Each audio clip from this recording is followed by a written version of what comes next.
자, 첫 번째 강의입니다. 첫 번째 강의가 사실 제일 중요합니다. 원래 제 강의를 외부에 노출하는 거 별로 안 좋아하는데요. 별 유명해지고 싶지도 않고 유명한 거 별로 안 좋아해서 별로 이렇게 좀 외부로 안 알리고 싶어요, 강의를.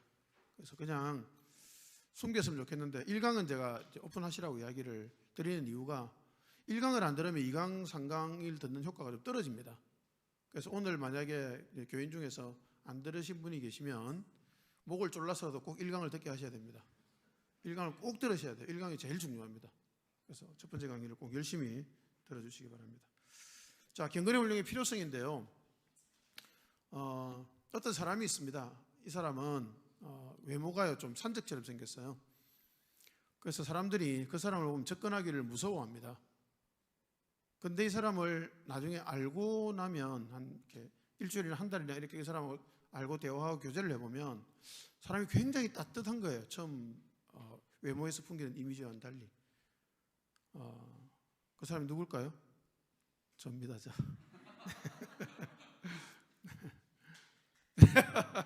감사합니다. 박수까지. 자, 그러면요. 산적 같은 외모가 절까요? 아니면 이 따뜻한 내면이 절까요? 그렇죠, 그죠? 그렇게 알아봐 주셔야 되는데, 네. 사람은요, 외모보다 내면이 훨씬 더 중요합니다. 물론 외모도 완전히 소용없지는 않지만, 외모보다는 내면이 훨씬 더 중요합니다. 사람이라면, 내면이 그 사람이다라고 누구나 다 알고 있는 거거든요. 그래서 사람의 내면이 어떤 사람이냐를 보는 것이 굉장히 중요하고요. 특히 신앙인은 내면이 가장 중요합니다. 그 사람의 내면이 그 사람인 거죠. 그 사람의 생각이 그 사람인 겁니다. 자, 그러면 이제 그 사람의 내면이 그 사람의 특징이고 그 사람의 생각이 그 사람의 특징인데 진짜로 중요한 문제가 하나 생겨요. 그게 문제가 뭐냐면 사람의 내면이 고정되어 있느냐 하는 문제입니다. 자, 그러면요, 이제 이런 거 제가 이제 부드러운 내면을 가진 남자라고 제가 이야기를 했는데 제가 항상 부드러울까요?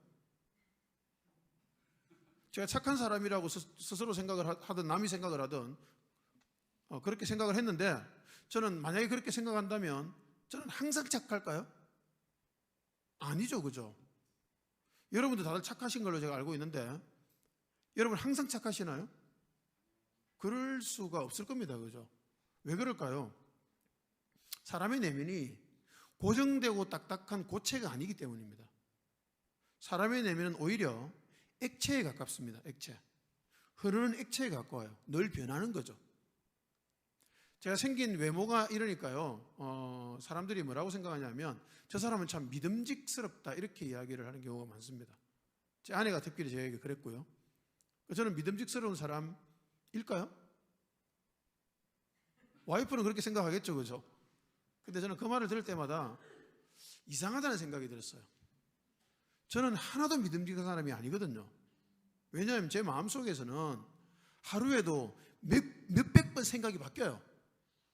그러니까 듬직하고 믿음직하고 저하고는 상관이 없는 용어입니다. 그게 이제 저가 저를 바라볼 때는 그렇죠. 그러니 와이프가 보는 눈이 틀렸죠, 제가 볼 때는. 근데 와이프가 볼 때는 또 맞죠. 그게 어려운 겁니다. 왜 이런 일이 생길까요? 사람의 내면이 변하기 때문입니다. 사람의 내면은 변합니다. 어떤 사람이라도 한 생각을 딱 가졌는데 하루 종일 똑같은 생각을 계속 갖고 있는 사람이 있을까요? 없을까요? 그런 사람은 아무도 없어요. 있을 수가 없습니다. 사람의 생각은 늘 변합니다. 그래서요, 이 사람이 믿음직하다, 믿음직스럽다 라고 믿었다가 어떤 일이 생길까요? 믿는 도끼에 발등이 반드시 찍힙니다. 반드시. 그러니까 사람을 너무 믿으면 반드시 발등이 찍혀요. 왜 그러냐면 사람의 내면은 오락가락하기 때문에 그렇게 100% 믿을 만한 사람은 아무도 없어서 그렇습니다. 자, 그래서요, 이 상태를 비유적으로 설명할 때 우리의 마음은요, 밀물과 썰물처럼 들락날락한다 이렇게 생각할 수 있습니다. 밀물과 썰물처럼 우리의 내면은 들락날락하죠. 이렇게 마음이 흐르는 방향이 뭐냐? 경향이라고 말할 수 있어요. 경향. 자, 우리 지금 1번 바로 위쪽 지금 읽었습니다. 우리의 마음은 밀물과 썰물처럼 들락날락하고 있습니다. 이렇게 마음이 흐르는 방향을 마음의 경향이라고 말할 수 있습니다. 했습니다.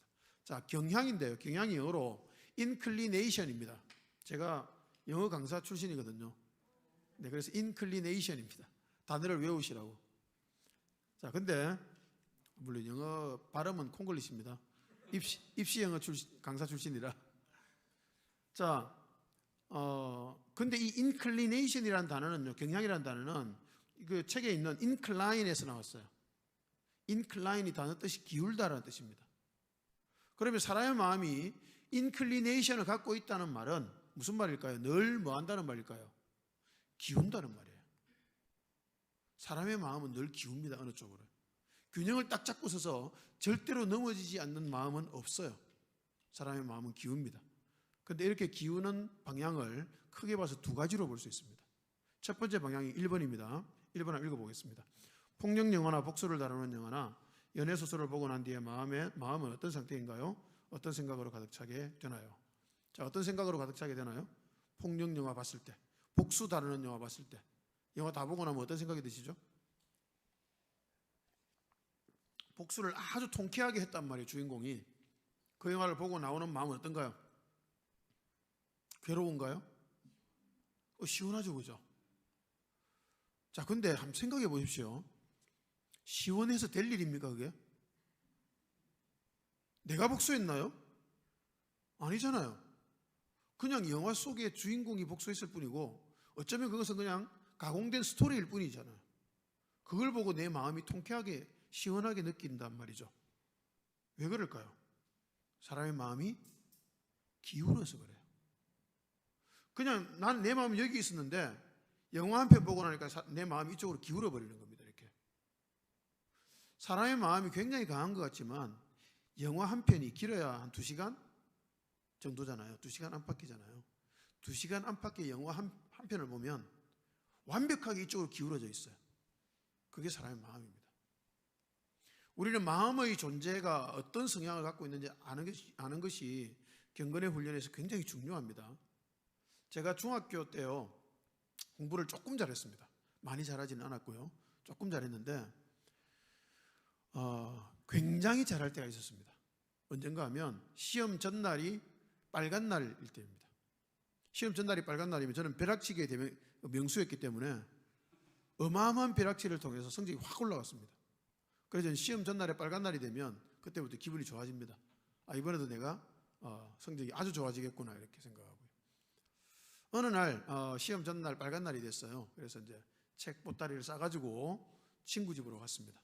하루 종일 죽으라고 열심히 공부해서 내일 내가 반에서 1등을 해야 되겠다 이렇게 생각하고 갔죠. 가서 이제 공부를 했는데 공부가 너무 잘 되더라고요. 그래서 1시간 열심히 공부하고 잠시만 쉬자 이러고 이제 딱 쉬면서 친구 집에 책꽂이를 쫙 둘러봤죠. 그랬더니 책이 한 권 보이는데 사람의 아들이라는 이문열 씨가 쓴 소설입니다. 그 사람의 아들이라는 책을 딱 끄집어내서 앞에 딱 읽었습니다. 그리고 이제 조졌습니다, 그날은. 왜냐하면 너무 재밌는 거예요, 이게. 사람의 아들이라는 소설이 처음부터 끝까지를 막 정말 몰입되어서 그걸 다 읽었습니다. 그때 밤 10시더라고요. 하루가 다 날아가 버린 거죠. 그래서 한탄을 하면서 그날을 끝내고 시험은 완전히 망쳐버렸습니다. 자, 근데 문제는 이제 그때부터인데 그 사람의 아들이라는 소설책의 내용이 일주일 동안 제 머릿속에서 떠나지 않더라고요. 저는 그냥 일상을 살아가는데 마치 사람의 아들 속에 있는 그 주인공인 것처럼 살고 또 그 옆에 있는 보조 캐릭터들 한 사람 한 사람 돌아가면서 제가 그 사람들의 삶을 살고 있는 거예요. 일주일을 제가 사람의 아들 속을 살았습니다. 정말 구름 위를 둥둥 떠다니는 것 같았어요. 그게 뭐라고요, 그게? 저는 그 사람의 아들 속에 있는 주인공이 맞나요? 아니잖아요. 뭐 했다고? 책 한 권 봤다고. 책 한 권 봤다고 마음이 완전히 기울어버리죠, 그쪽으로. 사람의 마음은 기운입니다. 기운다는 특징을 갖고 있습니다. 여자분들은 연애소설 많이 보셨죠? 사춘기 때. 자, 연애소설 나이 드셔도 보실 수가 있는데요. 연애소설을 한 권 딱 보고 읽고 나면 어떤 생각이 드시나요? 여자분들. 뭐라고요? 설레시는 거죠. 네. 네, 설레십니다. 그죠? 네. 네, 또요? 네, 설레시는 분밖에 없군요. 연애소설을 읽고, 마음이 달달해진다, 스윗해진다, 이런 이야기들을 하시는데요. 근데 그것도 똑같습니다. 그 연애소설의 이야기가 자기 이야기인가요? 아니죠. 설렐 이유가 없는 이야기잖아요. 근데 연애소설 한 권 딱 읽었더니 어떻게 된다고요? 마음이 기울어요, 그쪽으로. 그래서 첫 번째 마음이 기우는 방향은 대중문화라고 생각할 수 있습니다. 우리의 마음이 대중문화에 끌려서 대중문화 쪽으로, 대중문화가 유도하는 방향 쪽으로 기울어요. 우리의 마음이. 그게 첫 번째 방향입니다. 자, 두 번째 방향, 2번입니다. 좋은 성가곡을 듣거나 감동적인 설교를 듣고 난 뒤에 혹은 전심으로 찬양을 하고 난 뒤에 당신의 생각은 누구로 가득 차게 되나요? 누구로 가득 차게 되나요? 오늘 주일 예배를 드렸잖아요. 그죠? 주일 예배를 드리는 동안에 여러분 마음은 누구로 가득 찼나요? 하나님으로 가득 차신 거 맞죠? 네. 네, 하나님으로 가득 찹니다. 그죠?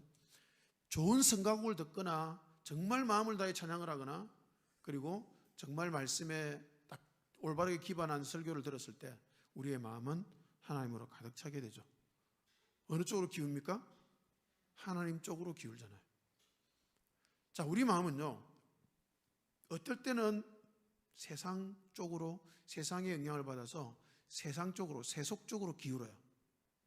어떤 때는 하나님 쪽으로 기울어요. 이 두 가지가 우리의 마음이 기우는 방향입니다. 자, 우리의 마음이 이 가운데 딱 서서 이 상태로 절대로 변치 않은 채로 영원히 이 마음을 유지하는 것이 아니란 말이에요. 어떨 때는 이쪽으로 기울었다가 어떨 때는 이쪽으로 기울었다가 왔다 갔다 하는 존재가 우리의 마음의 존재입니다. 우리 마음 존재의 특징이 그렇다는 사실을 아는 것이 굉장히 중요해요. 우리 마음은 밀물과 썰물이구나. 경향을 갖고 있구나. 세속적으로 기울었다가 하나님 쪽으로 기울었다가 그 사이를 왔다 갔다 하는구나 라는 사실을 인지하고 아는 것이 중요하다는 것입니다. 자, 2번 밑에 읽어보겠습니다. 이 두 가지 사실을 통해서 우리는 우리들의 마음에 대해 절망감을 가질 수도 있지만 동시에 소망을 가질 수도 있습니다. 여러분, 절망을 해야 될까요? 소망을 가져야 될까요? 소망을 가져야 되겠죠, 그죠? 그런데 저는 절망을 해야 된다고 생각합니다. 절망도 가져야 합니다. 소망을 갖지 말라는 말씀이 아니고요. 섣불리 소망만 가져서는 안 돼요. 절망해야 됩니다. 아까 난제배 설교랑도 좀 연결되는데요. 여러분, 우리 마음이 예를 들어서 우리가 지금 주일날 은혜를 굉장히 많이 받고 집으로 돌아갔단 말이에요.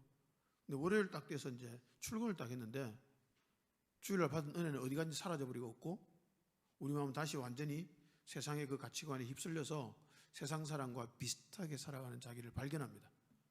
자, 소망스러운 거예요? 절망스러운 거예요? 절망스럽죠.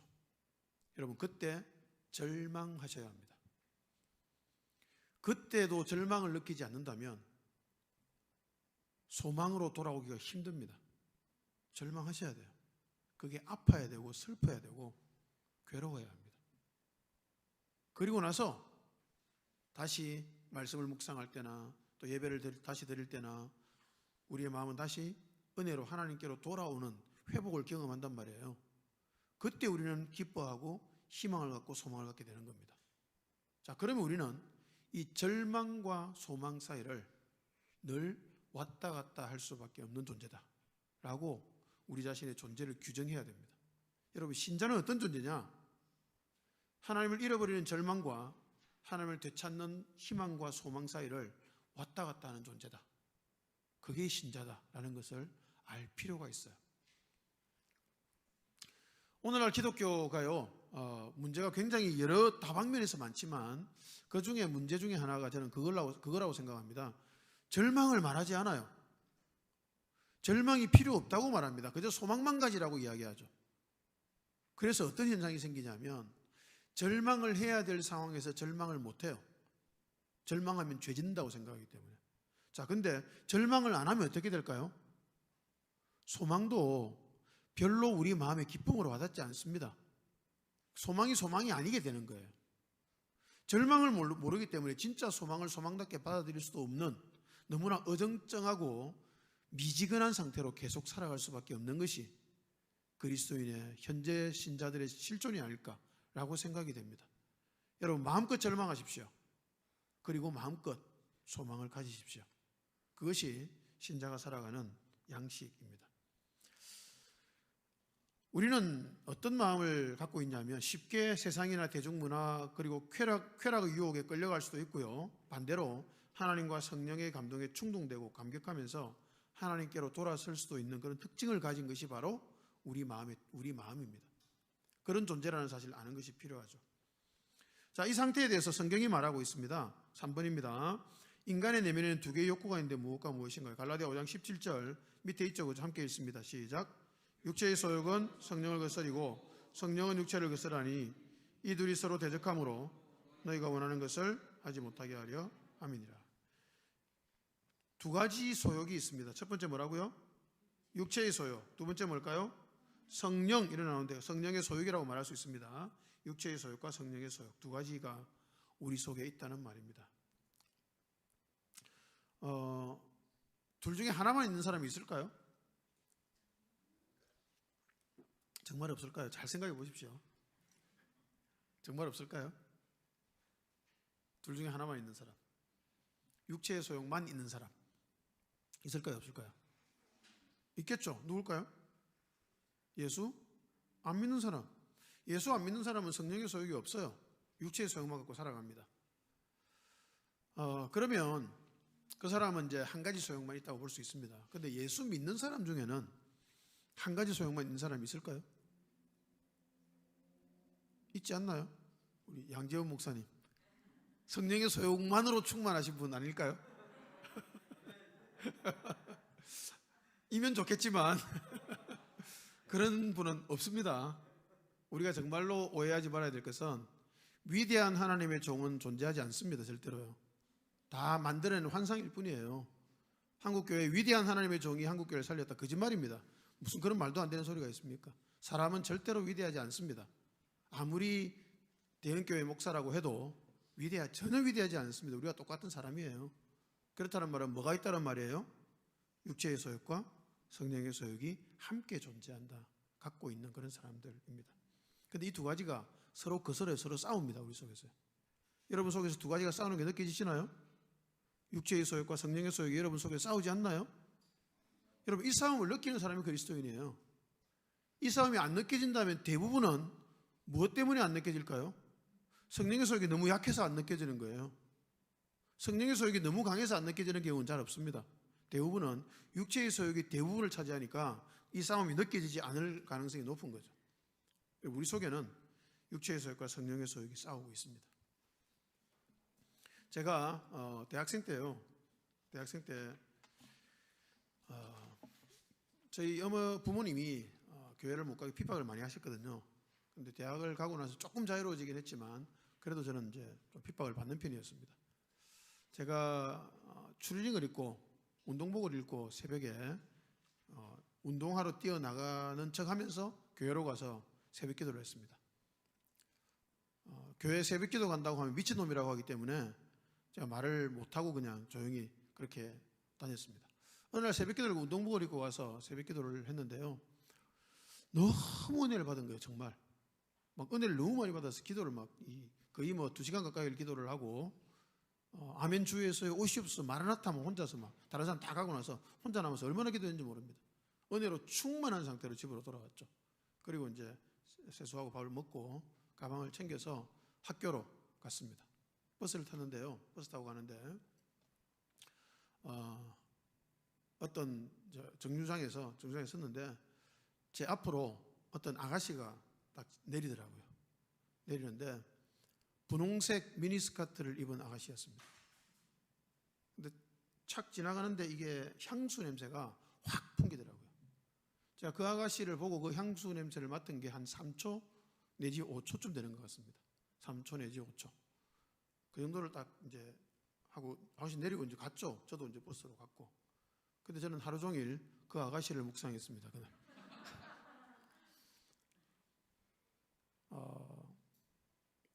집에 돌아가는데, 학교를 마치고 집으로 돌아가는데 너무 괴롭더라고요. 제가요. 왜 괴로우냐면 2시간을 제가 기도하면서 은혜가 충만했잖아요. 제가 기도하지 않은 날 그 아가씨를 하루 종일 묵상했다면 아이고 이 더러운 놈아 뭐 그러고 이제 또 넘어갈 수도 있었겠죠. 근데 제가 그날은 너무 억울하더라고요. 왜 억울한가 하면 제가 2시간 기도했단 말이에요. 그리고 그 아가씨는 3초 내지 5초를 본 거죠. 근데 제가 2시간을 묵상하고 기도하고 막 이 뜨거운 가슴을 가지고 불렀던 그 주님이 제 마음속에 전혀 없고 5초 본 그 아가씨가 제 마음속에 하루 종일 제 마음을 사로잡고 있었으니 이것은 누구 잘못입니까? 누구 잘못이죠? 제 잘못이 아니고 하나님 잘못이에요. 저는 이제 하나님께 좀 잘 따지는데요. 왜 하나님 잘못이냐면 왜 사람을 이따위로 만들어놨어요? 아니 2시간을 적어도 2시간을 기도했다면 5초쯤은 이겨낼 수 있어야 되잖아요. 그것도 못 이기게 이따위로 만들어놨으니 제 잘못이 아니라 하나님 잘못이죠. 그래서 그날에 집으로 못 가겠더라고요. 그래서 교회로 가서 기도를 한 게 아니고 따졌습니다. 하나님께 막 삭대질하면서 막 따졌죠. 막 교회에 서서 막 걸어다니면서 하나님 어떻게 사람을 이따위로 만들어놨냐고, 이러고도 나를 지금 거룩하게 살라고 하시냐고 막 얼마나 따졌는지 몰라요. 그리고 나서 그날 집으로 돌아갔고요. 그 다음 날부터는 저는 전혀 그런 유혹을 받지 않고 거룩하게 행복하게 잘 살았습니다. 그럴까요? 당연히 거짓말입니다. 그러고도 저는 그 다음부터 계속 그런 싸움을 계속해야만 했습니다. 여러분 이게 사람의 실존입니다. 우리가 죽을 때까지는요, 육체의 소욕과 성령의 소욕, 이 2가지 소욕이 우리 속에 함께 존재하는, 공존하는 상태를 벗어날 수가 없습니다. 절대로 못 벗어나요. 벗어날 수 있다고 생각하면 심각한 오류에 빠집니다. 잘못하면 이단돼요. 이단들이 그런 환상을 심어주거든요. 당신은 거룩해질 수 있어, 완벽해질 수 있어. 이거 거짓말입니다. 불가능해요. 그런 일은 없습니다. 우리는 죽을 때까지 성령의 소욕과 육체의 소욕, 이 2가지 소욕을 함께 붙들고 살아가요. 이유가 있습니다. 제가 하나님께 그렇게 따져서 그런지 모르겠지만 어쨌든 깨달은 아주 중요한 이유가 있습니다. 그 이유는 제가 뒤에 가서 좀 설명을 드립니다. 왜 육체의 소욕이 왜 존재해야 되는지 이유가 있어요. 이유가 있기 때문에 하나님께서 우리에게 주신 겁니다. 그건 뒤에 가서 설명드릴게요. 4번으로 가겠습니다. 페이지를 넘기고 4번으로 가겠습니다. 그리스도인의 마음은 2개의 경향을 가지고 있습니다. 하나는 하나님을 향하는 방향, 하나는 세속 육체를 향하는 방향입니다. 이랬습니다. 마음이 중간에 있고요. 왼쪽으로 하나님, 영이 있고요. 오른쪽으로 세속 육체가 있습니다. 그죠? 자, 지금부터 이제 시킨 대로 한번 해보시기 바랍니다. 여러분의 마음이 지금 어디쯤 위치해 있는지를 점을 찍어 보는데요. 첫 번째는 지난 주간, 한 주간을 사시면서 자신이 가장 최악의 상태에 있었을 때, 그때에 여러분의 마음이 화살표상에 어디쯤에 위치했는 것 같은지 점을 찍어 보십시오. 점을 찍고 1이라고 적으십시오. 1이라고 적으십시오. 최악의 마음 상태였을 때, 지난 주간에요, 어디쯤에 있었는지, 하나님 쪽, 세속 쪽, 화살표 위에 점을 찍으십시오. 옆 사람과 살짝 컨닝하셔도 괜찮습니다. 얼마나 안 거룩한지 한번 살펴보시면 좋겠습니다. 여러분 어디 있으신가요? 하나님 쪽으로 갔나요? 세속 쪽으로 갔나요? 세속 쪽으로 가서 지금 찍혔죠, 그죠? 두 번째 점을 찍을 건데요. 아까 우리 예배드렸잖아요. 예배드리면서 본인이 은혜를 받았을 때, 그때 여러분의 마음은 어느 쪽에 있었는지 점을 찍어 보십시오. 그리고 2번이라고 적어 보십시오.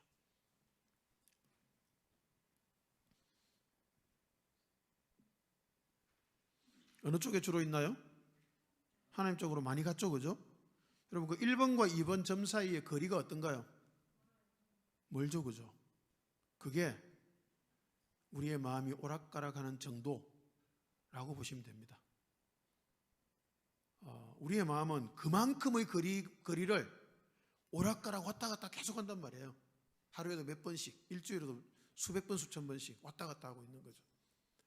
여러분 우리가 예수를 잘 믿는다는 말은요, 하나님 쪽에 딱 붙어서 절대로 안 떨어진다는 말이 결코 아닙니다. 그런 상태는 있을 수 없습니다. 그럼 어떻게 해야 되느냐? 반대로 세속적으로 딱 붙어서 절대로 떨어지지 않는 상태만 안 되면 돼요. 무슨 말인지 아시겠죠? 그죠? 세속적인 상태, 세속에 완전히 마음을 다 쏟아버리고 하나님 완전히 잊어버린 채로 그렇게 살지 않으려고 발부둥 치는 것이 신자가 해야 되는 일이라고 저는 생각하는 거죠. 우리 마음이 세속적으로 가서 붙습니다. 이렇게 딱 붙어요. 붙으려고 할 때 빨리 떨어져야 됩니다. 빨리 떨어져서 하나님께로 돌아오고, 또 시간이 지나면 우리도 모르게 자석처럼 끌려가요. 세속적으로, 육체적으로, 내 육체의 소욕적으로 막 끌려갑니다. 그리고 딱 붙으려고 해요. 그럼 빨리 또 떨어지는 거. 내 붙으려고 하니 떨어져야지. 그렇게 해서 우리는 이 사회를 오락가락 하는 거예요. 자, 우리가 왜 주일 예배를 일주일에 한 번 드려야 될까요? 한 달에 한 번 드려도 되는데. 제가 장담하는데요, 한 달 동안 예배 안 드리면 그 사람 거의 불신자입니다. 선교사 중에 이상한 선교사가 많거든요. 선교사를 잘 분별해야 됩니다. 선교사에 간다고 나와가지고 선교사회가 안 하고 관광 가이드 하면서 먹고 사는 사람도 많이 있어요. 그리고 사진 찍어 보내고 후원금 받고 뭐 이런 선교사들 많이 있습니다. 분별해야 돼요. 근데 그분들 왜 그렇게 될까요? 한 달 동안 예배 안 드려보세요. 갔는데 예배 드릴 곳이 없죠. 예배 드리는지 안 드리는지 아무도 감시 안 하죠. 그러니까 어쩌다 보니 예배를 못 드린 거죠. 그 다음 주도 뭐 바쁘다 또 못 드리고. 그래서 한 달쯤 예배 안 드렸어요. 불신자입니다, 그 사람은요. 한 달 예배 안 드리는데 어떻게 불신자가 안 돼요? 왜 일주일에 한 번씩 예배 드릴까요? 이게 막 세속적으로 갖다 붙는 거예요. 우리 본성은 계속 죄인이기 때문에요. 그러니까 빨리 일주일에 한 번씩 잡아당겨서 이게 하나님께로 갖다 붙여야 돼요. 그게 최소한이 저는 일주일에 한 번이라고 보는 거죠. 근데 일주일에 한 번 가지고 될까요? 안 돼요. 그래서 매일 말씀 묵상을 해야 되는 겁니다. 하루에 한 번이 가장 좋은 횟수입니다. 하루에 한 번 제대로 이 죄성을 향해서, 육체를 향해서, 세속적을 향해서 다름질쳐가는 이 우리의 마음 상태를 빨리 끄집어내서 하나님께 갖다 붙여야 되는 거죠. 매일 아침. 저는 왜 매일 아침 치열하게 말씀을 묵상할까요? 이것 때문이에요. 아침에 제가 오늘 말씀 묵상했는데요, 정말 은혜 많이 받으면서 묵상을 했습니다. 근데 하루를 지났어요. 그랬더니 제 마음은 저녁 때쯤 되보면 느낍니다. 제 마음이 한없이 하나님께로부터 도망쳐 있는 걸 발견해요. 끊임없이 도망칩니다, 여러분. 끊임없이. 그래서 그 다음날 아침에 다시 말씀 앞으로 나가지 않으면 살 수가 없어요. 그러면 세상 사람과 똑같이 살 수밖에 없다는 걸 제가 느끼거든요.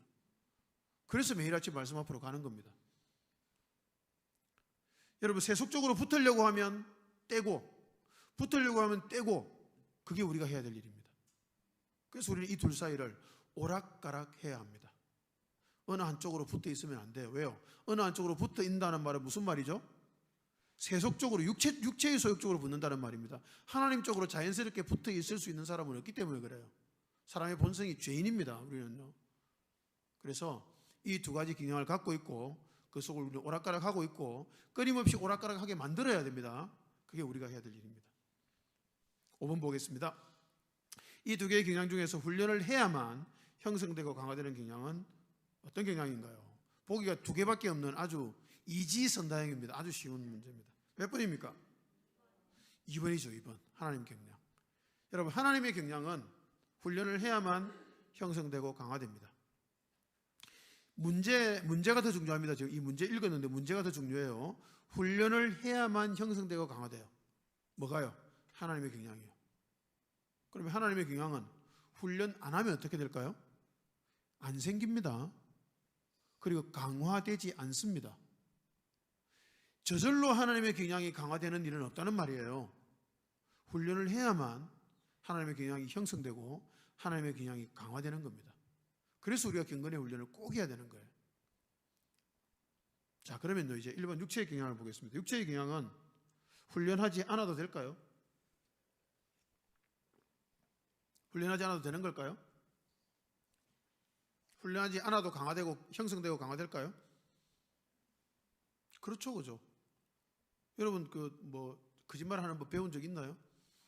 거짓말하는 법 훈련하기 세미나 뭐 이런 거 있나요? 없잖아요, 그죠? 그런 건 안 배워도 너무 잘해요. 안 배워도. 그래서 육체의 경향은 훈련할 필요가 없습니다. 훈련 안 해도 잘하니까요. 근데 하나님의 경향은 훈련하지 않으면 형성되지도 않고 강화되지도 않습니다. 자, 근데 조금 다르게 생각해 보겠습니다. 육체적 경향을 정말 우리는 훈련하지 않고 살아왔을까입니다.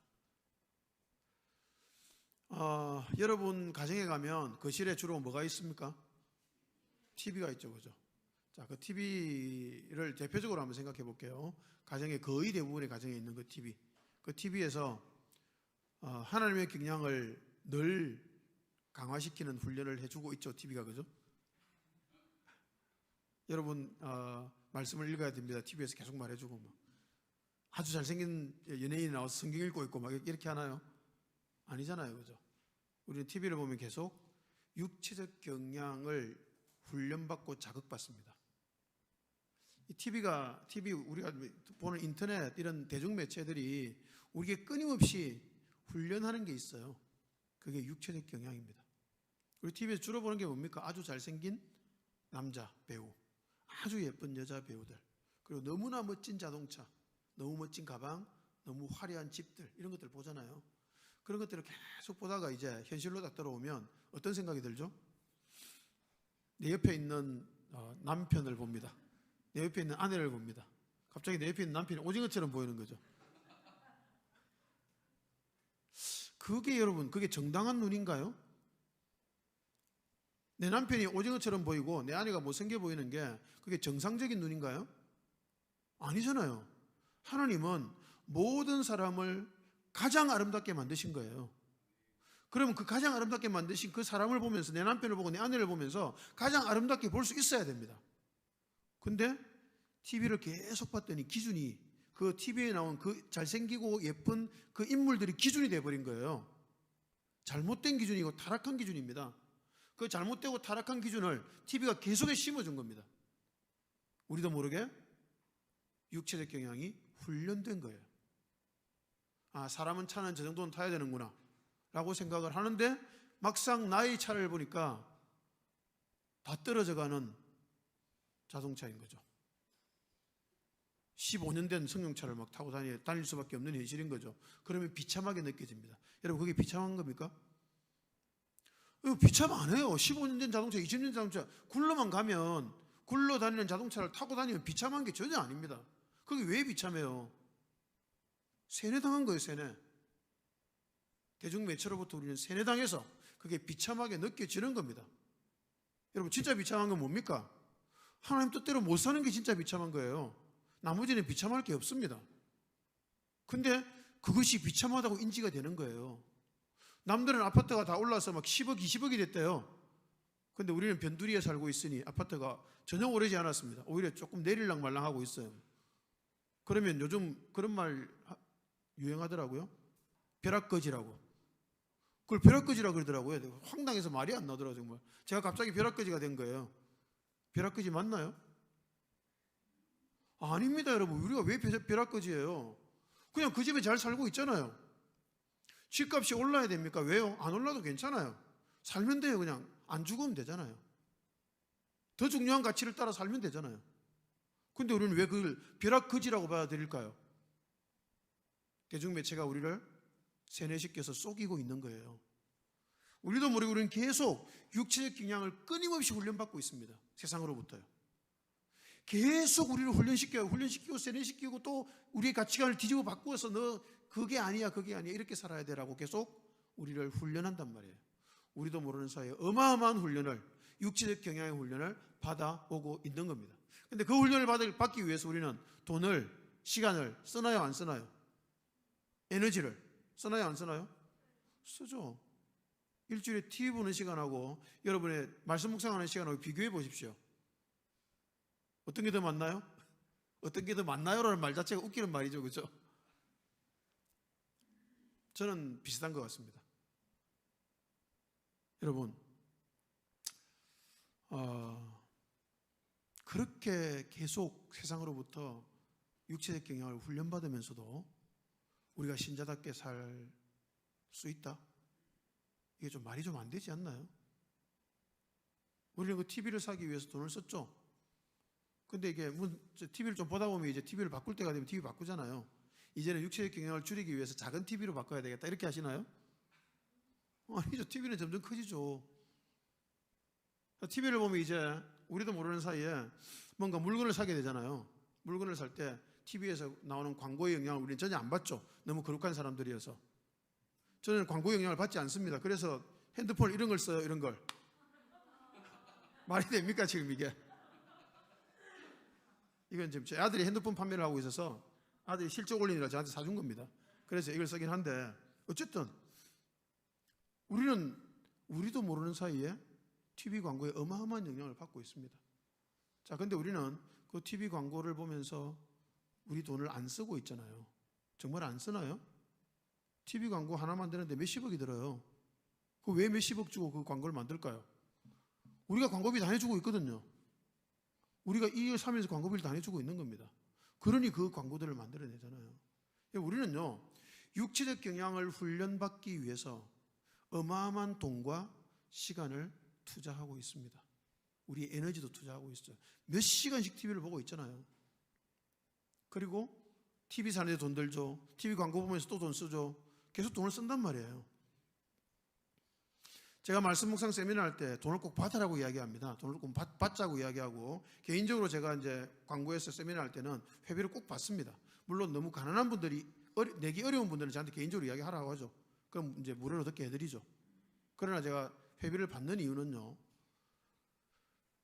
저는 가난한 개척교회 목사라서 그런 회비가 필요하기도 하지만 그것과 전혀 상관없이 돈을 내야 된다고 저는 생각합니다.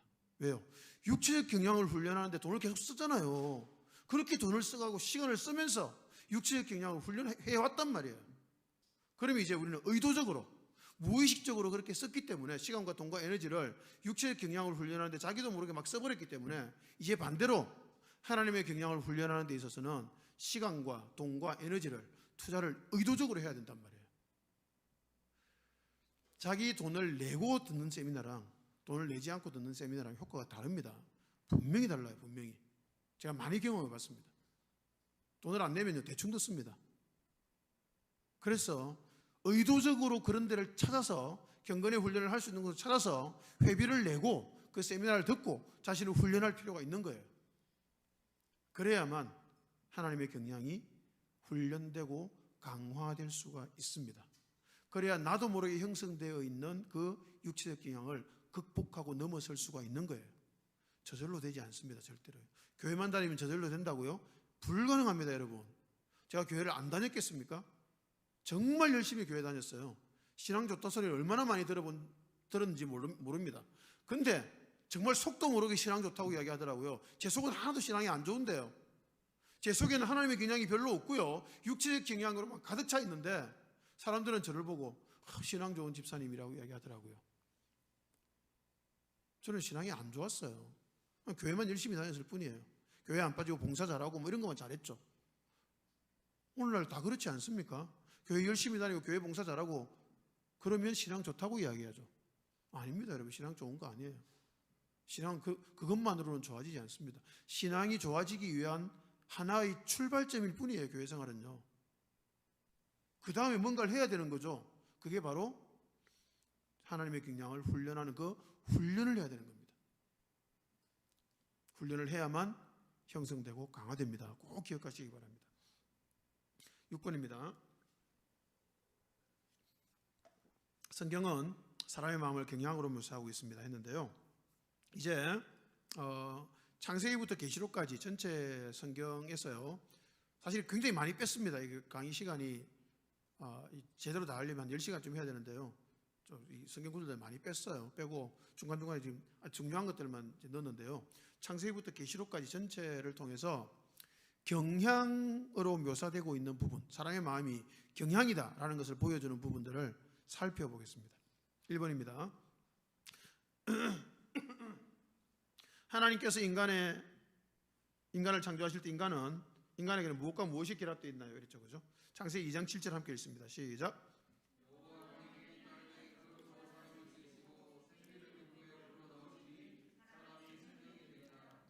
자, 여호와 하나님이 땅의 흙으로 사람을 지으셨는데요.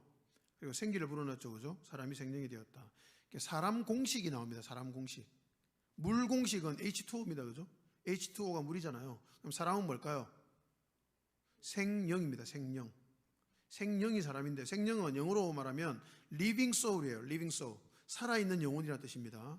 근데 살아있는 영혼이 되려면 무엇과 무엇이 더해져야 됩니다. 뭐와 뭐죠? 흙과 생기죠. 그러니까 사람 공식은 뭐냐면 흙 더하기 생기는 생령. 이게 사람 공식입니다. 한번 적어보십시오. 흙 플러스 생기는 생령. 이게 사람 공식이에요. 사람은요, 흙과 생기로 구성되어 있습니다. 하나님의 생기로. 자, 흙은 우리의 육체라고 볼 수 있고요. 하나님의 생기는 우리의 영혼이라고 볼 수 있습니다. 그래서 육체와 영혼이 둘 다 있어야 생령, 살아있는 영혼이 됩니다. 둘 중에 하나가 없으면 생령이 아니에요. 사람이 아닌 겁니다. 자, 그러면 이제 아까 말씀드렸던 육체의 소욕이 왜 있어야 되는가가 여기서 설명이 돼요. 육체를 유지하는 게 뭐냐면 육체의 소욕입니다. 육체의 소욕이 있어야 육체가 유지가 돼요. 그리고 영혼을 유지하는 게 뭐냐면 성령의 소욕입니다. 성령의 소욕이 있어야 영혼이 유지가 되고요. 육체의 소욕이 있어야 육체가 유지가 됩니다. 자, 그러면 육체의 소욕이 대표적으로 이제 구체적으로 뭐가 있을까요? 예를 들면 식욕, 성욕, 수면욕, 이기심 뭐 이런 것들이에요. 이게 육체의 소욕입니다. 우리 육체가 유지되려면 식욕, 성욕, 수면욕, 이기심 같은 그런 욕구들이, 소욕들이 있어야 돼요. 그죠? 없으면 될까요? 식욕이 없으면 어떻게 되죠, 사람이? 굶어 죽겠죠, 그죠? 먹는 게 사실은 엄청난 노동입니다. 근데 식욕이 있기 때문에 먹어지는 거예요. 근데 식욕이 사라지면 음식을 거부해요, 몸이. 저희 장모님이 대장암 수술을 오래전에 하셨는데요. 그때 제가 지금도 기억납니다. 수술하시고 나서 한 2주가량 식욕이 제로, 식욕이 없으신 거예요. 음식을 못 드시더라고요. 아예 못 드세요. 그래서 이제 링거를 꽂고 계셨는데 너무 이제 안쓰러워서 이제 와이프가 죽을 미움을 끓였죠. 미움. 그냥 삶은 국물 같은 거. 그걸 걸어 좀 드시라고 입에 넣어드렸더니 토하시더라고요. 그때 제가 식욕이 없다는 것이 얼마나 무서운 것인가를 그때 제가 보게 되었죠. 그냥 넘길 수 있는 게 아니고 못 넘깁니다. 식욕이 없으면. 아예 몸이 음식을 거부해버려요. 식욕이 없으면 사람은 굶어 죽습니다. 그래서 하나님께서 식욕을 사람에게 주신 거예요. 성욕이 없으면 어떻게 되죠? 성욕이 없으면 그냥 인류가 멸망합니다. 그냥. 부부가 성행위하는 게 이게 엄청난 노동이거든요. 근데 성욕이 있기 때문에 자손을 생산하는 그 성행위를 하는 거예요. 근데 성욕이 사라지면 아예 성행위를 아예 하지 않아요, 절대로. 그러면 인류는 바로 멸종입니다, 멸종. 그러니 하나님께서 성욕을 주신 거예요. 수면욕은요. 아이들 혹시 잠자기 싫어서 칭얼거리는 거 본 적 있으신가요? 본능적으로 사람은 자기 싫어한대요. 잠이 이게 죽음과 연결되는 뭐 이런 게 있어서 본능적으로 잠자는 걸 싫어한답니다. 그러니까 애들은 잠자는 걸 싫어합니다. 칭얼대잖아요, 잠자는데. 수면욕이 없으면요, 사람은 잠자지 않습니다. 그러다 말라 비틀어져 죽어요. 이기심은요? 이기심은 이제 좀 필요 없을 것 같잖아요. 제가 중국에 묵상 세미나를 하러 간 적이 있었는데요. 중국에 묵상 세미나로 비행기를 타고 가는데 정말 오랜만에 비행기를 탔죠. 코로나 전이었습니다. 갔는데 비행기에서 아주 이렇게 좀 인사이트가 오는 장면을 본 거죠. 응급 상황에 대해서 그 승무원이 설명을 하는데 응급 비상 상황이 되면 위에서 그 산소 마스크가 탁 내려와요, 그죠? 그때 누가 먼저 쓸까요? 부모라면 보호자라면 데리고 있는 아이가 있고요. 이 사람이 있으면 보호자가 있으면 누가 먼저 이 산소 마스크를 써야 될까요? 아이부터 씌워야 되겠죠. 부모라면 누구나 아이부터 씌울 겁니다, 그죠? 근데 충격이었습니다. 보호자부터 쓰래요. 보호자부터. 그리고 보호해야 될 대상을 씌워주라고 이야기하더라고요. 근데 그게 너무 맞지 않습니까? 보호받아야 될 아이에게 먼저 씌워주고 위기 상황이 심각하게 진행돼서 만약에 뭐 이렇게 헤어지거나 이렇게 돼버리면 그 아이는 어떻게 되죠? 지가 벗어버립니다, 그냥. 둘 다 죽어요. 그러니 보호자가 먼저 살아야만 그 보호받아야 할 아이를 살릴 수가 있는 겁니다. 그걸 보면서 제가 이기심에 대해 생각했어요. 우리는요, 이기심이 꼭 있어야 합니다. 이기심이 없으면 정말 다 죽어요, 다. 나는 죽어가면서 남을 다 내어줘 버리죠. 그럼 우리는 다 죽어요, 다. 남만 살리려고 하다 전부 다 죽습니다. 그래서 그것 안 되게 하시려고 하나님께서 사람에게 이기심이라는 본성을 심어주신 겁니다. 육체의 소욕을요. 그래서 육체가 존재하려면 육체의 소욕은 반드시 필요합니다. 없으면 안 돼요. 없으면. 제가 하나님께서 이것 좀 없애달라고 했지만 하나님께서 없애주시지 않은 게 정말 다행인 거죠. 그걸 없애주셨으면 저는 아마 이미 죽고 없을 거예요. 자, 근데 문제가 있습니다. 문제가 뭐냐면 있긴 있어야 되는데 이게 정도를 넘어가면 안 돼요. 자, 식욕이 있어야 되는데 식욕이 지나쳐서 선을 넘어가면 어떻게 될까요? 식탐하는 탐욕스러운 인간이 되는 겁니다. 성욕이 있어야 되는데 성욕이 선을 넘어가면 어떻게 되죠? 변태 성욕자가 되는 거예요. 수면욕이 지나치면 어떻게 될까요? 게으른 사람이 되고요. 이기심이 지나치면 이기적인 인간이 되는 겁니다. 그러니 어려운 게 이제 이겁니다. 있긴 있어야 되는데 일정 선 이상을 넘었으면 절대 안 되는 거죠. 그게 육체의 소욕입니다. 육체의 소욕은 있긴 있어야 되는데 일정 선을 절대로 넘어가면 안 됩니다. 근데 일정 선을 어떻게 안 넘어갈 수 있을까요? 사람은 다 넘어가는데요. 그래서 성령의 소욕이 필요한 거예요. 생기, 우리의 영혼을 관리하는 성령의 소욕이 반드시 필요한 겁니다. 그래서 성령의 소욕이 강화되어서 육체의 소욕을 통제해야 됩니다. 육체의 소욕 따라서 필요한 것들을 챙기다가 어느 선을 넘어가면 성령의 소욕이 그만 넘어오지 마, 거기까지야 라고 말할 수 있어야 된단 말이에요. 그렇게 말할 수 있는 힘이 우리 내면으로부터 나와야 합니다. 그래서 우리는 성령의 소욕을 계속 훈련해야만 하는 것입니다. 목사님들이 식탐하는 목사님들이 많이 있잖아요. 식탐 정도는 그래도 애교로 봐줄 수 있고요. 성범죄 저지르고 재정비리 저지르는 목사들이 많이 있잖아요. 교회 또 자식한테 세습하고 이런 목사들이 있잖아요. 왜 그럴까요? 저는 정말 나쁘다고 생각합니다. 정말 나쁜 거예요. 근데 그분들 왜 그럴까요? 많은 이유들이 있지만 근본적으로 따져가면 딱 한 가지 이유라고 저는 생각해요. 성령의 소욕을 강화하는 훈련을 하지 않아서 그렇습니다. 여러분, 겉으로는 거룩한 척하고 설교하고 뭐 교인들 돌보고 신방 다니고 예배 인도하고 다 하죠.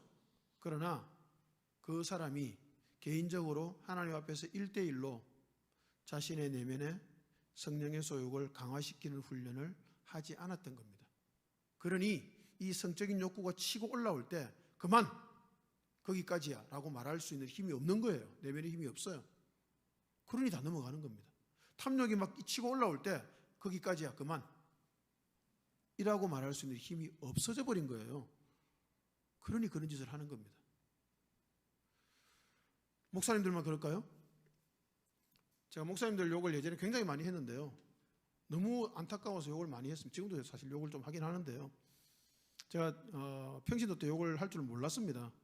근데 목사가 되고 나서 욕을 좀 많이 합니다. 목사가 되니까 막 속이 뒤집어질 만한 그런 상황들을 너무 많이 만나는 거죠. 목사라는 인간들이 목사라고 말할 수 없는 짓들을 마음껏 저지르고 있으니 속에서 열불이 나서 견딜 수가 없는 거예요. 저도 모르게 욕이 막 튀어나와요. 막 다른 목사님들한테 욕 먹고 막 이러죠. 목사가 무슨 그런 욕을 하냐고 이러는데 미안하다고 하고 다음에 또 욕합니다. 속이 뒤집어지는데 어떡해요. 근데 그런 분들 왜 그럴까를 생각하니까 이유는 한 가지밖에 없더라고요. 자신의 내면에 성령의 소욕을 강화시키는 훈련을 하지 않아서 그렇습니다. 100% 그래요. 목회가 너무 바빠서 목회에 막 정신없이 막 목회만 하다 보니 자신의 내면을 돌볼 수 있는 시간도 없고 여유도 없고 아무것도 없는 거죠. 뭐. 전혀 하지 않은 채로 그냥 설교 기계로 설교만 계속 하는 거예요. 그러다 보면 어느 순간 어느 방향으로 펑 터지는 겁니다. 무서운 거예요, 여러분. 제가 왜 대형교회를 하기 싫어할까요?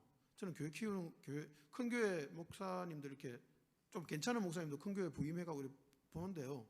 큰 교회 부임해 가신 목사님들 행복한 사람 별로 못 봤습니다. 아니, 괜찮은 목사님은 더 힘들어요. 왜냐하면 할 일이 너무 많아요. 제대로 하려고 하니까. 그러니 안 행복해요. 행복하지 않더라고요. 그 짓을 제가 왜 해요? 라는 생각이 드는 거죠. 저는 행복하게 살고 싶거든요. 그리고 하나님과 저와의 관계 속에서 저 육체의 소욕들을 관리해 가면서 그렇게 조금이라도 신자답게 살고 싶거든요. 그래서 저는 교회를 키우고 싶은 마음이 별로 없는 거예요. 여러분, 사람의 공식이 흙 더하기 생기다라는 것을 꼭 기억하셔야 됩니다. 그래서 육체의 소욕과 성령의 소욕이 함께 있고 성령의 소욕을 강화시켜서 육체의 소욕을 통제해야 된다는 사실을 꼭 기억하셔야 돼요. 통제하고 살아야만 신자답게 사람답게 살 수 있는 겁니다. 2번입니다. 홍수 심판 직전에 인간들의 마음의 경향은 어땠나요? 했습니다. 자, 여기까지 하고요. 잠시 쉬겠습니다. 제가 원래 학원 강사 출신이라 쉬는 시간을 확실하게 드립니다. 내용이 좀 동의가 되십니까? 네, 감사합니다. 동의가 안 된다고 하셔도 할 수 없습니다. 네, 2번입니다. 홍수 심판 직전의 인간들의 마음의 경향은 어떠했나요? 했습니다. 여러분, 홍수 심판은 하나님께서 세상을 심판하신 거잖아요. 하나님이 세상을 심판하실까요? 현대 기독교가 만든 아주 이게 약간 애매한 어떤 잘못된 개념이 있는데요.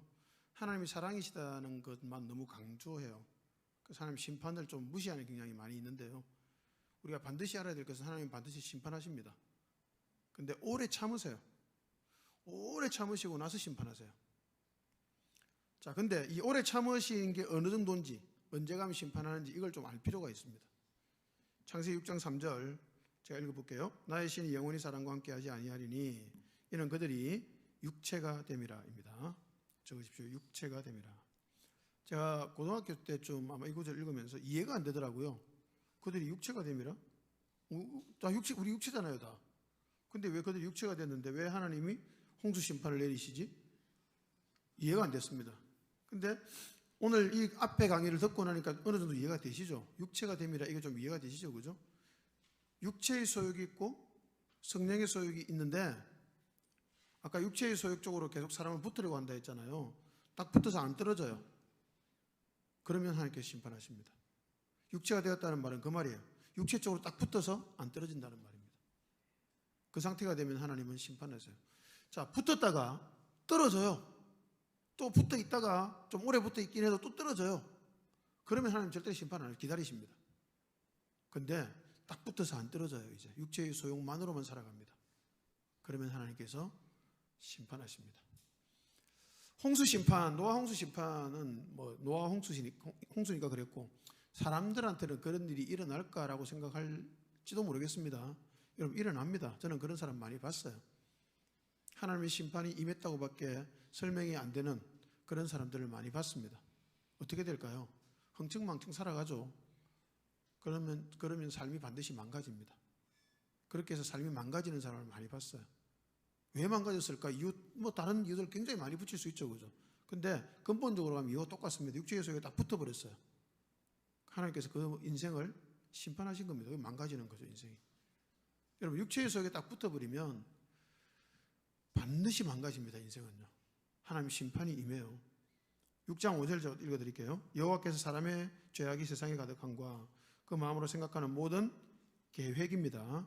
모든 계획이 항상 악할 뿐임을 보시고.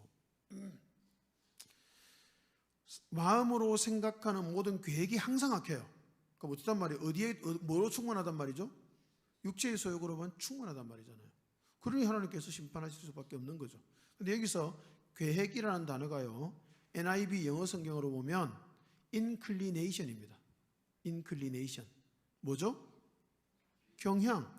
자, 뒤에 또 나오기 때문에 앞에서 강조드린 겁니다. inclination, 경향이라고 나와요. 다시 말하면 그 마음으로 생각하는 모든 경향이 항상 악하다는 말은 항상 육체의 소욕일 뿐임을 보시고 세상을 심판하셨다라고 볼 수가 있는 겁니다.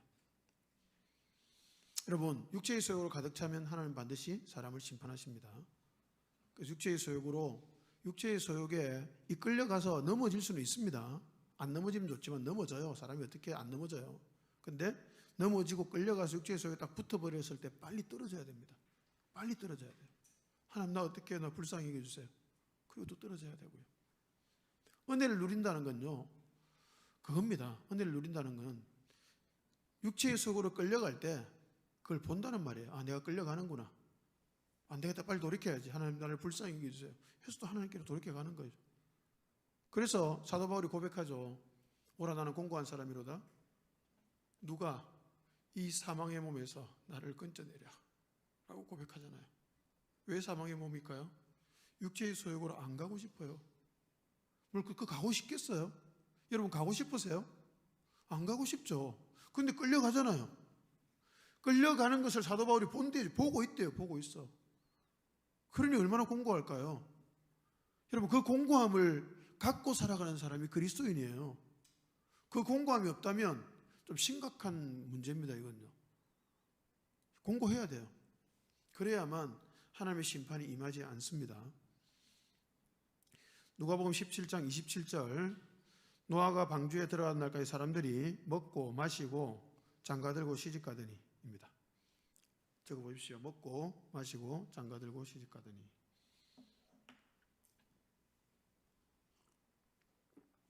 제가 빈칸을 다 이렇게 만들어놨죠. 그냥 다 적어주면 편할 텐데 왜 빈칸을 만들어놨을까요? 제가 학원 강사 출신이라서 그렇습니다. 학원 강의는 빈칸을 많이 만들어야 됩니다. 그래야 안 졸고 수업을 잘 듣거든요. 여러분 졸지 말고 수업 잘 들으시라고 제가 빈칸을 만들어 놓은 겁니다. 빈칸 채워가면서 열심히 들으시면 좋겠습니다. 저희 교회는 예배 드릴 때도요 열심히 적습니다. 성도님들 열심히 적으세요. 그래 한 분이 청년 지금 결혼했는데 젊은 형제 한 사람이 그러더라고요. 목사님 우리 교회 예배 너무 좋아요. 그러더라고요. 수업 듣듯이 열심히 적어서 너무 좋아요. 그러더라고요.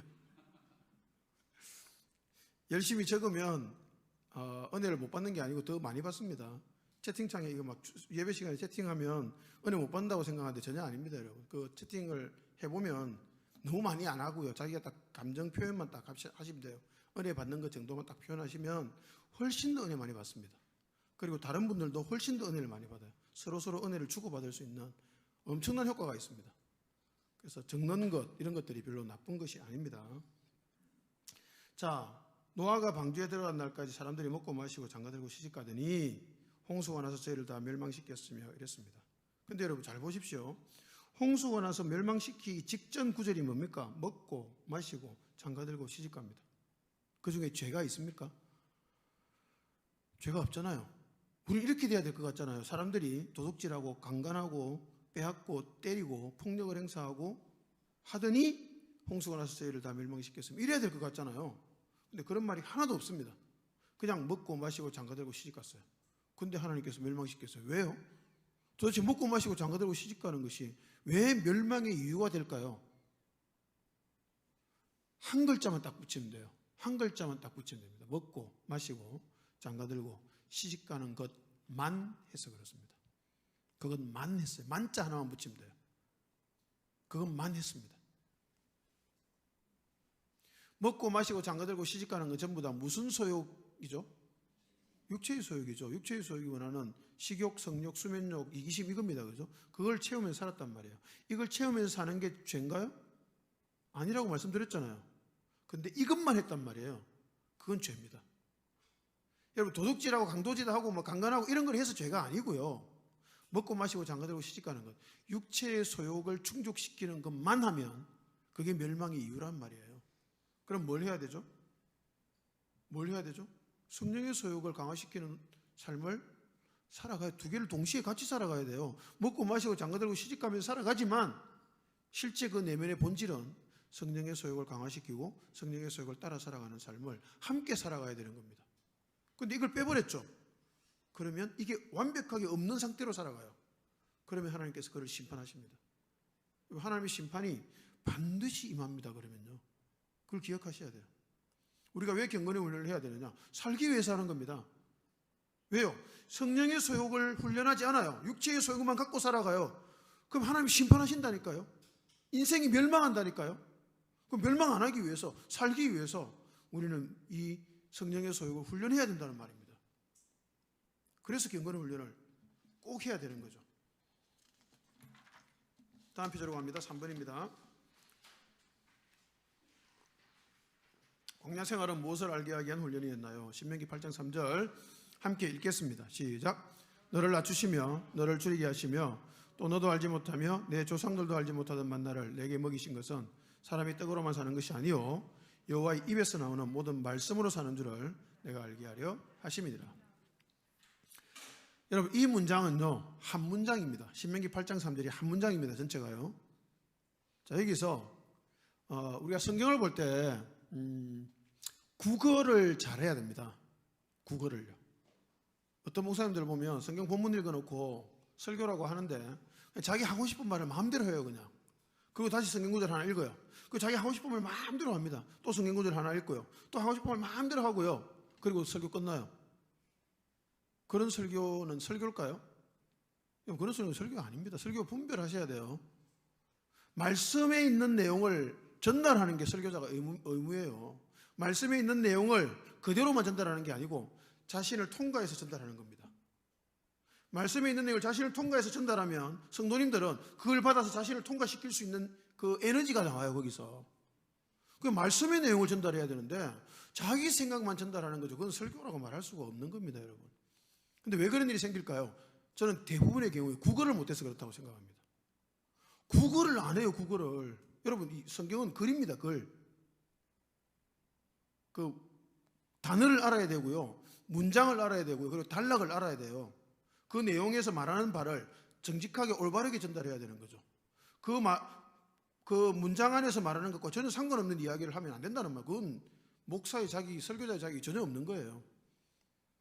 자, 이 말을 드리는 이유는요, 묵상할 때도 그렇게 해야 됩니다. 묵상할 때도.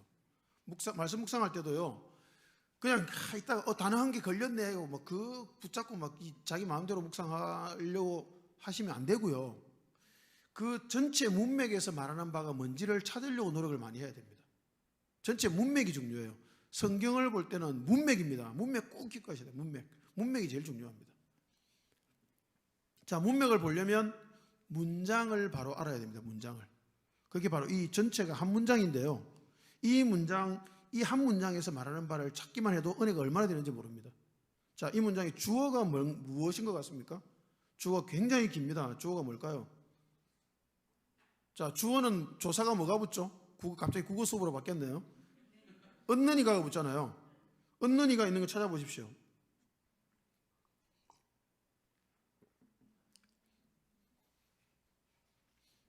주어가 뭘까요?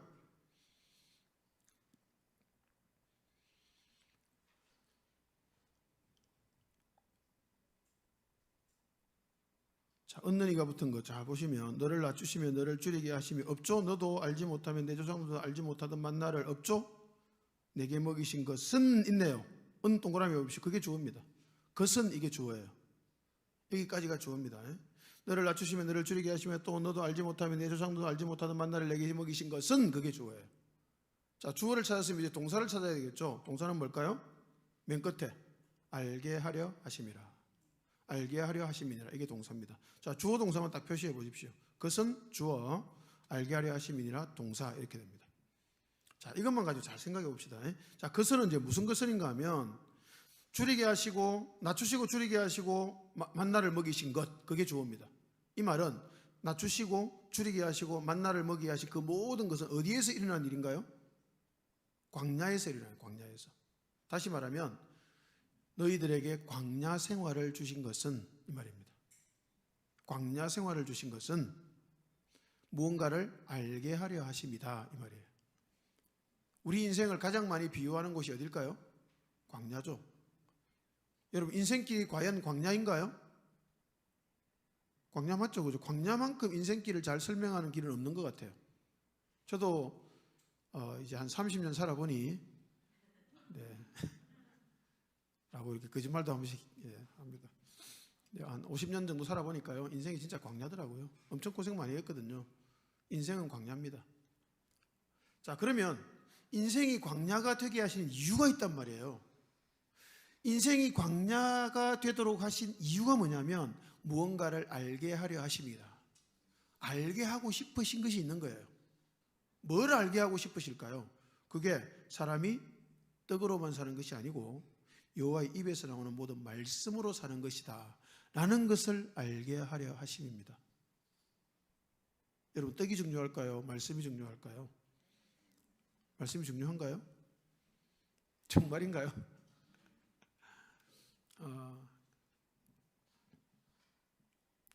신자는 떡으로만 살지 않고 말씀으로 산다는 것을 믿는 사람이 신자입니다.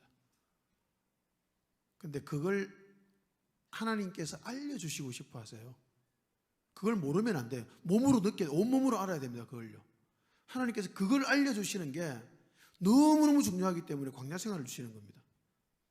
우리 인생이 광야처럼 힘들어요. 이유는 한 가지밖에 없어요. 떡이 아니라 말씀으로 사는구나, 그게 인생이구나 하는 것을 깨닫게 하시려고요. 다시 말하면 내 인생은 떡이 아니라 말씀으로 사는 거구나 하는 걸 딱 깨닫고 나면 어떻게 될까요? 광야가 지나갑니다.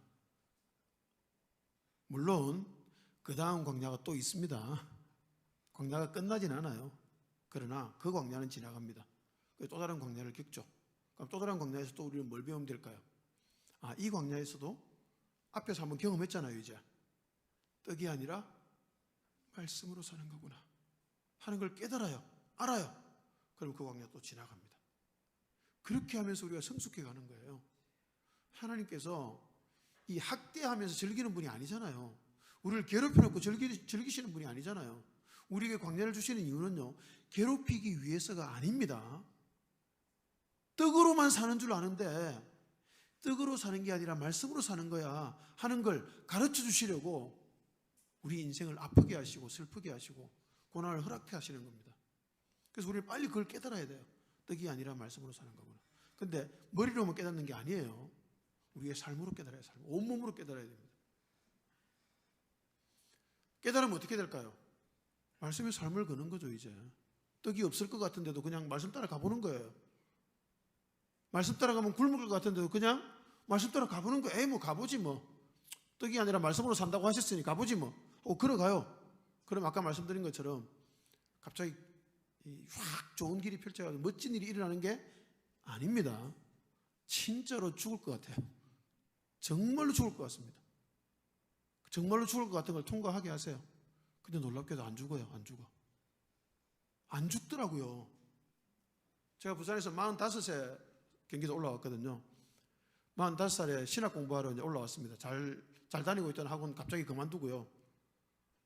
월급도 제법 괜찮게 받던 학원이었는데 그만두고 제가 이제 올라왔습니다. 경기도로 신학 공부하러. 아는 사람이 하나도 없어요. 원래 처음에 고양시로 갔거든요. 일산 옆에, 일산이죠, 일산.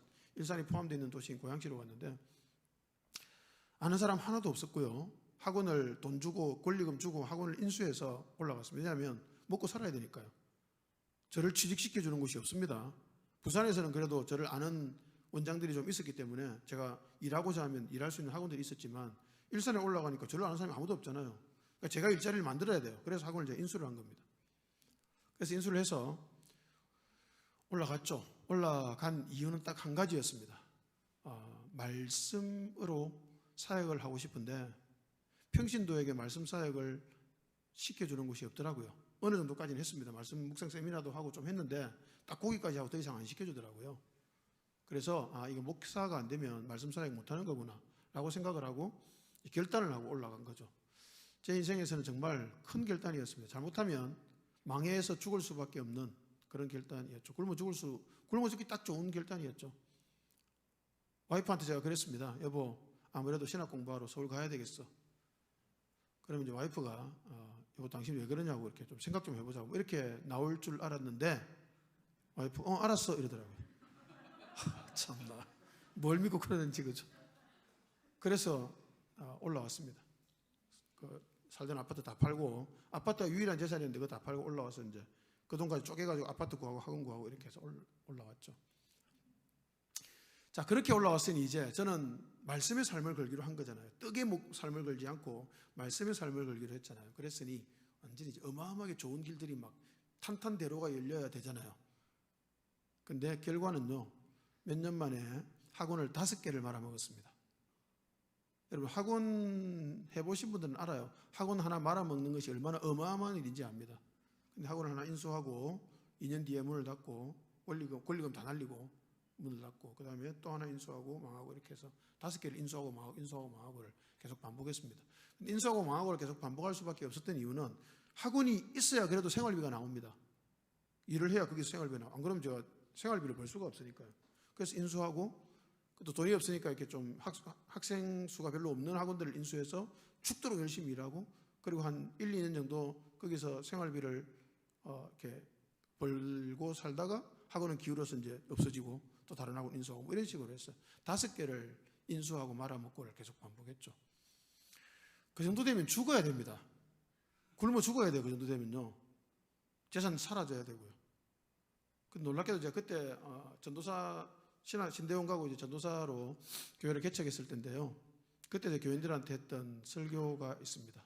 뭐라고 했냐면, 여러분, 제가 학원을 5개를 인수하고 폐업하고 5개를 말아먹었습니다.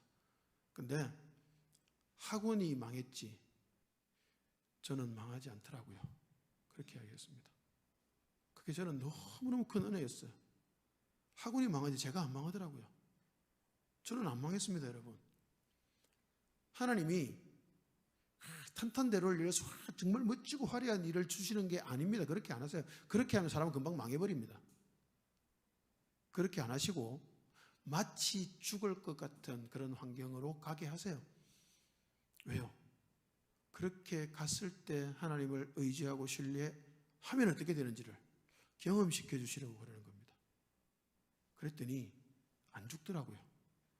죽을 것 같기는 한데 안 죽어요. 너무 신기하더라고요. 여러분, 명심하십시오. 말씀이 생명이라는 사실을 알고 그걸 붙들고 가면요, 죽을 것 같은데 죽지 않습니다. 죽을 것 같을 때 두려워하지 마십시오. 그때 더 말씀 붙들고 가십시오. 그러면 너무 신기하게도 안 죽고 살아나요. 그리고 오히려 훨씬 더 아름다운 삶이 열리기 시작합니다. 그리고 지금 저는 목사로 아주 행복하게 살아가고 있습니다. 저는 세상에서 저보다 행복한 목사가 있을까라고 생각하는 사람입니다. 저는 정말로 행복하거든요. 와이프가 아까 전화했더니 인상 좀 펴고 설교하죠. 그렇게 이야기하던데 설교를 하면 좀 이렇게 표정이 비장해지거든요.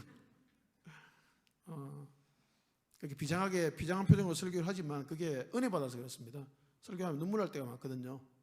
눈물을 참으면서 이렇게 설교를 하니까 자꾸 표정이 좀 비장해지는 경향들이 많이 있죠. 여러분, 저는 너무너무 행복해요. 저처럼 행복한 목사가 있을까라고 생각할 만큼. 왜요?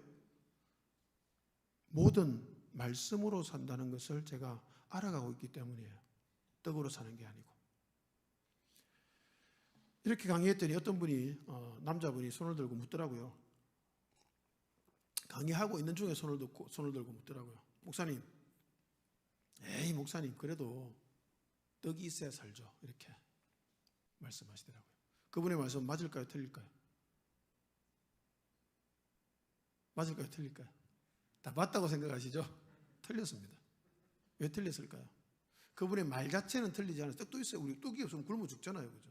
말 자체는 맞아요. 근데 그분의 의도는 틀렸습니다.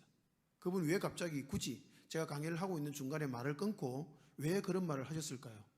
목사님 참 세상 모르시네. 목사니까 말씀만 가지고 그렇게 살 수 있다고 말하지. 일반 성도로 살아보세요. 말씀 갖고 사라지는지. 떡이 있어야 살지. 이 말이잖아요. 결국은 말씀보다 떡이 훨씬 더 중요하단 말이잖아요. 틀렸습니다, 여러분. 제가 목사로서 그런 게 아닙니다. 목사기 때문에 말씀이 생명인 게 아니고요. 목사기 때문에 말씀으로 살 수 있는 게 아닙니다. 저는 신자기 때문에 말씀으로 살 수 있는 거예요. 여러분도 신자이기 때문에 말씀의 삶을 걸면 반드시 살아요. 여러분, 떡이 아니라 말씀으로 사는 존재가 신자입니다.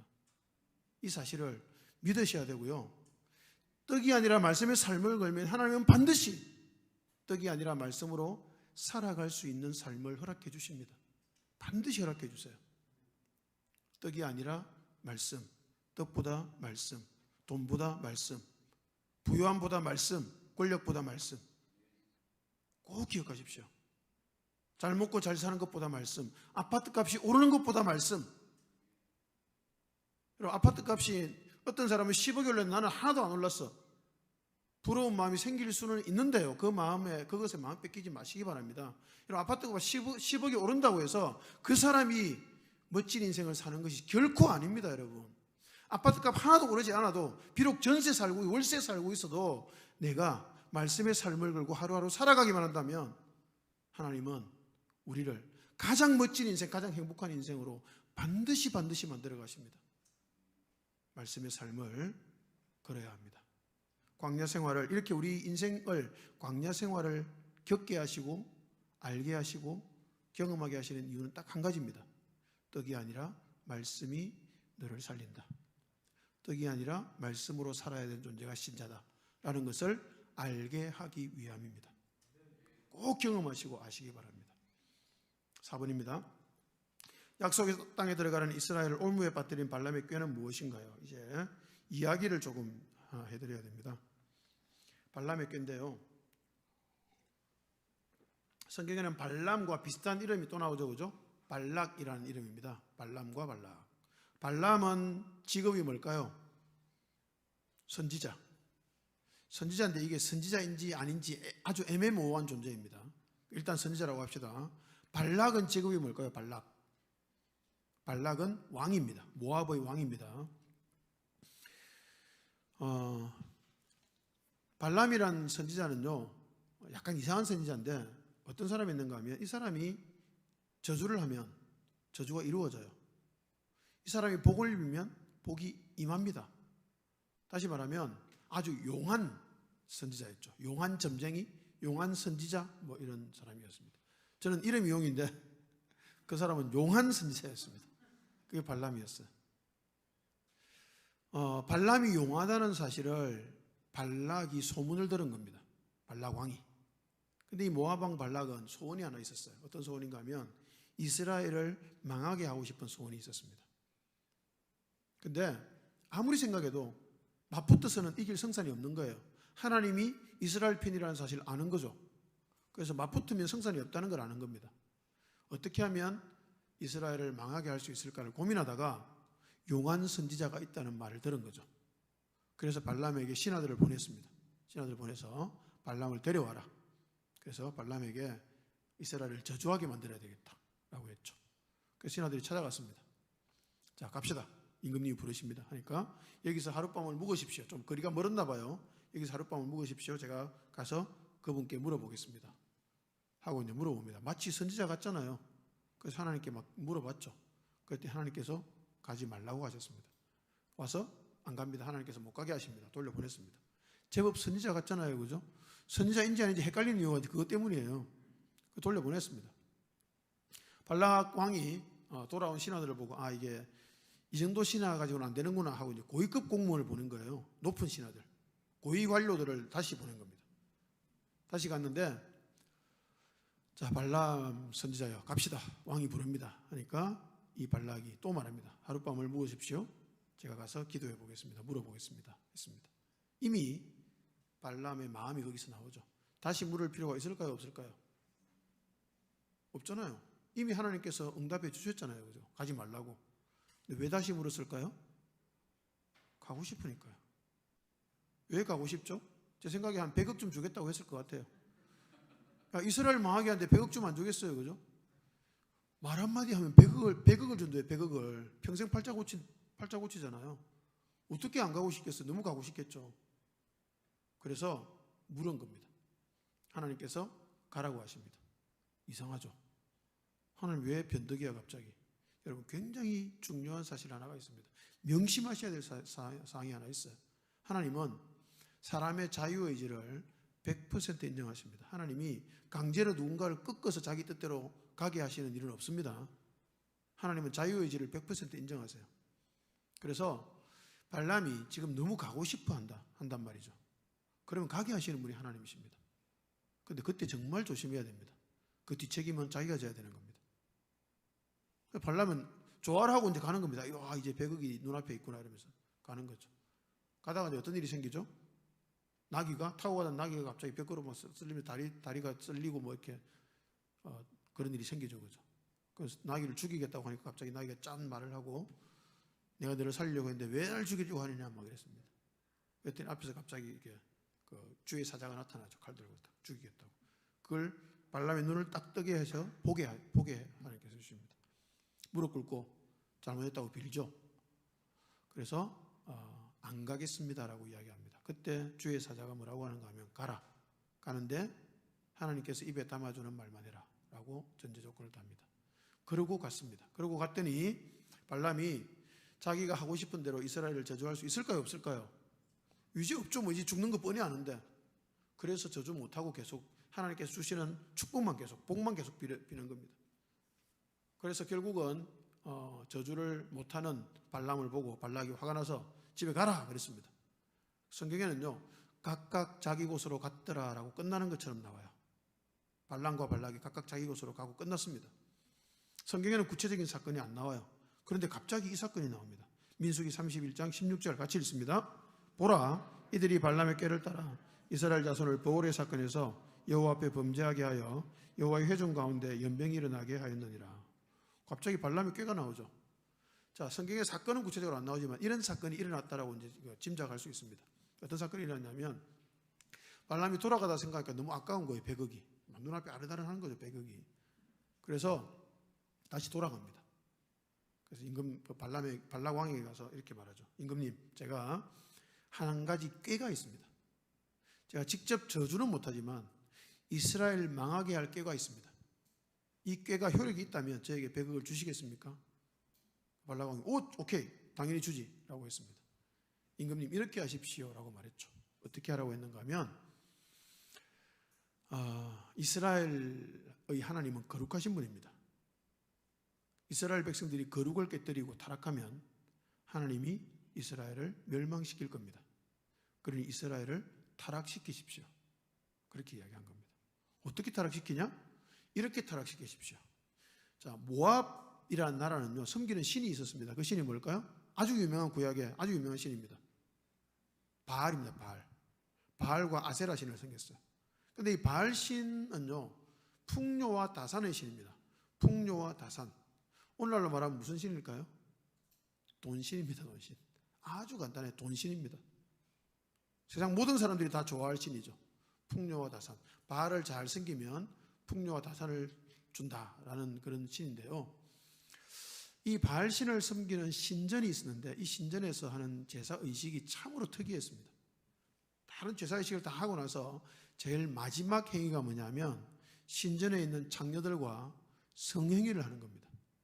그게 바알 신전에서 일어나는 일이었어요. 바알 신의 제사의 일부였습니다. 바알 신을 섬기는 제사의 일부. 그러니 정말 더럽기 짝이 없는 종교입니다. 그게요. 신전에는 항상 장녀들이 여자 사제예요. 여자 제사장. 여자 제사장들이 항상 신전에 있는 거죠. 근데 여자 제사장들은 전부 어떨까요? 예쁜 사람들 주로 뽑겠죠. 예쁜 여자들, 그죠? 그리고 아주 화려하게 치장을 시키고 화장을 진하게 하고 그렇게 신전에서 섬기는 거죠. 그런 신전 제사를 여자 제사장들이 있고 남자들은 가서 제사를 지내고 마지막에 그 신전 여사제들과 몸을 섞고 그렇게 하는 것이 정말 더러운 그 바알 종교였습니다. 왜냐하면 바알과 아세라라는 여신이 있는데 바알과 아세라가 성적으로 결합할 때 거기서 비가 내려서 땅이 풍요로워진다라는 것이 그들의 교리였거든요. 그래서 사람도 성행위를 해야 된다 이렇게 말하는 주장이었습니다. 그래서 그 제사에 이스라엘 남자들을 참여시키라고 발람이 이야기한 겁니다. 그래서 발람 왕이 여자 사제들을 내보내서 이스라엘 남자들을 유혹하게 만듭니다. 옷을 반쯤 입었겠죠, 그죠? 반쯤 입은 여자들이, 젊은 여자들이, 아주 예쁜 여자들이 화장을 짙게 하고 향수 냄새 풍기면서 오라고 막 손짓한 거죠. 근데 40년 동안 광야 생활을 했습니다. 이스라엘 백성들은요. 이스라엘 여자들이, 예쁜 여자들이 있었겠죠. 근데 이스라엘 여자들은 전부 지금 어떤 상태일까요? 모래먼지 다 뒤집어 쓰고 머리 못 감고 옷은 40년 동안 입던 옷 그대로고요. 옷이 헤어지지 않았다 그랬잖아요. 그 상태인 여자들만 계속 보호한 거예요. 이스라엘 남자들이.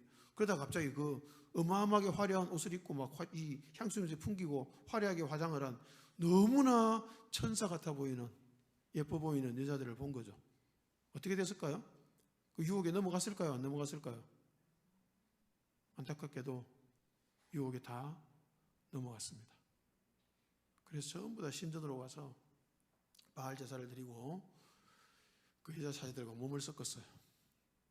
그러고 있는 중에 너무 슬프죠, 그죠? 40년을 하나님의 인도를 받았던 그 이스라엘 남자들이 뭡니까 도대체 이게? 너무 속이 상하잖아요. 근데 그 중에 한 사람이 그 여자 사제를 데리고 와서 어디로 가냐면 이스라엘 백성들이 머무는 그 성막 주위의 텐트 치고 있었잖아요. 이스라엘 백성들이 광야에서 그 텐트 중에 하나로 들어가서 거기서 성행위를 한 거예요. 그 여자와 남자가 텐트로 들어가는 것을 보고 한 사람이 막 이게 거룩한 분노가 막 올라온 거죠. 이게 비나하스였습니다. 비나하스가 창을 들고 가서 두 사람을 뚫어버립니다. 배를 뚫었다고 나옵니다. 성경에. 두 사람의 배를 관통했다고, 창이.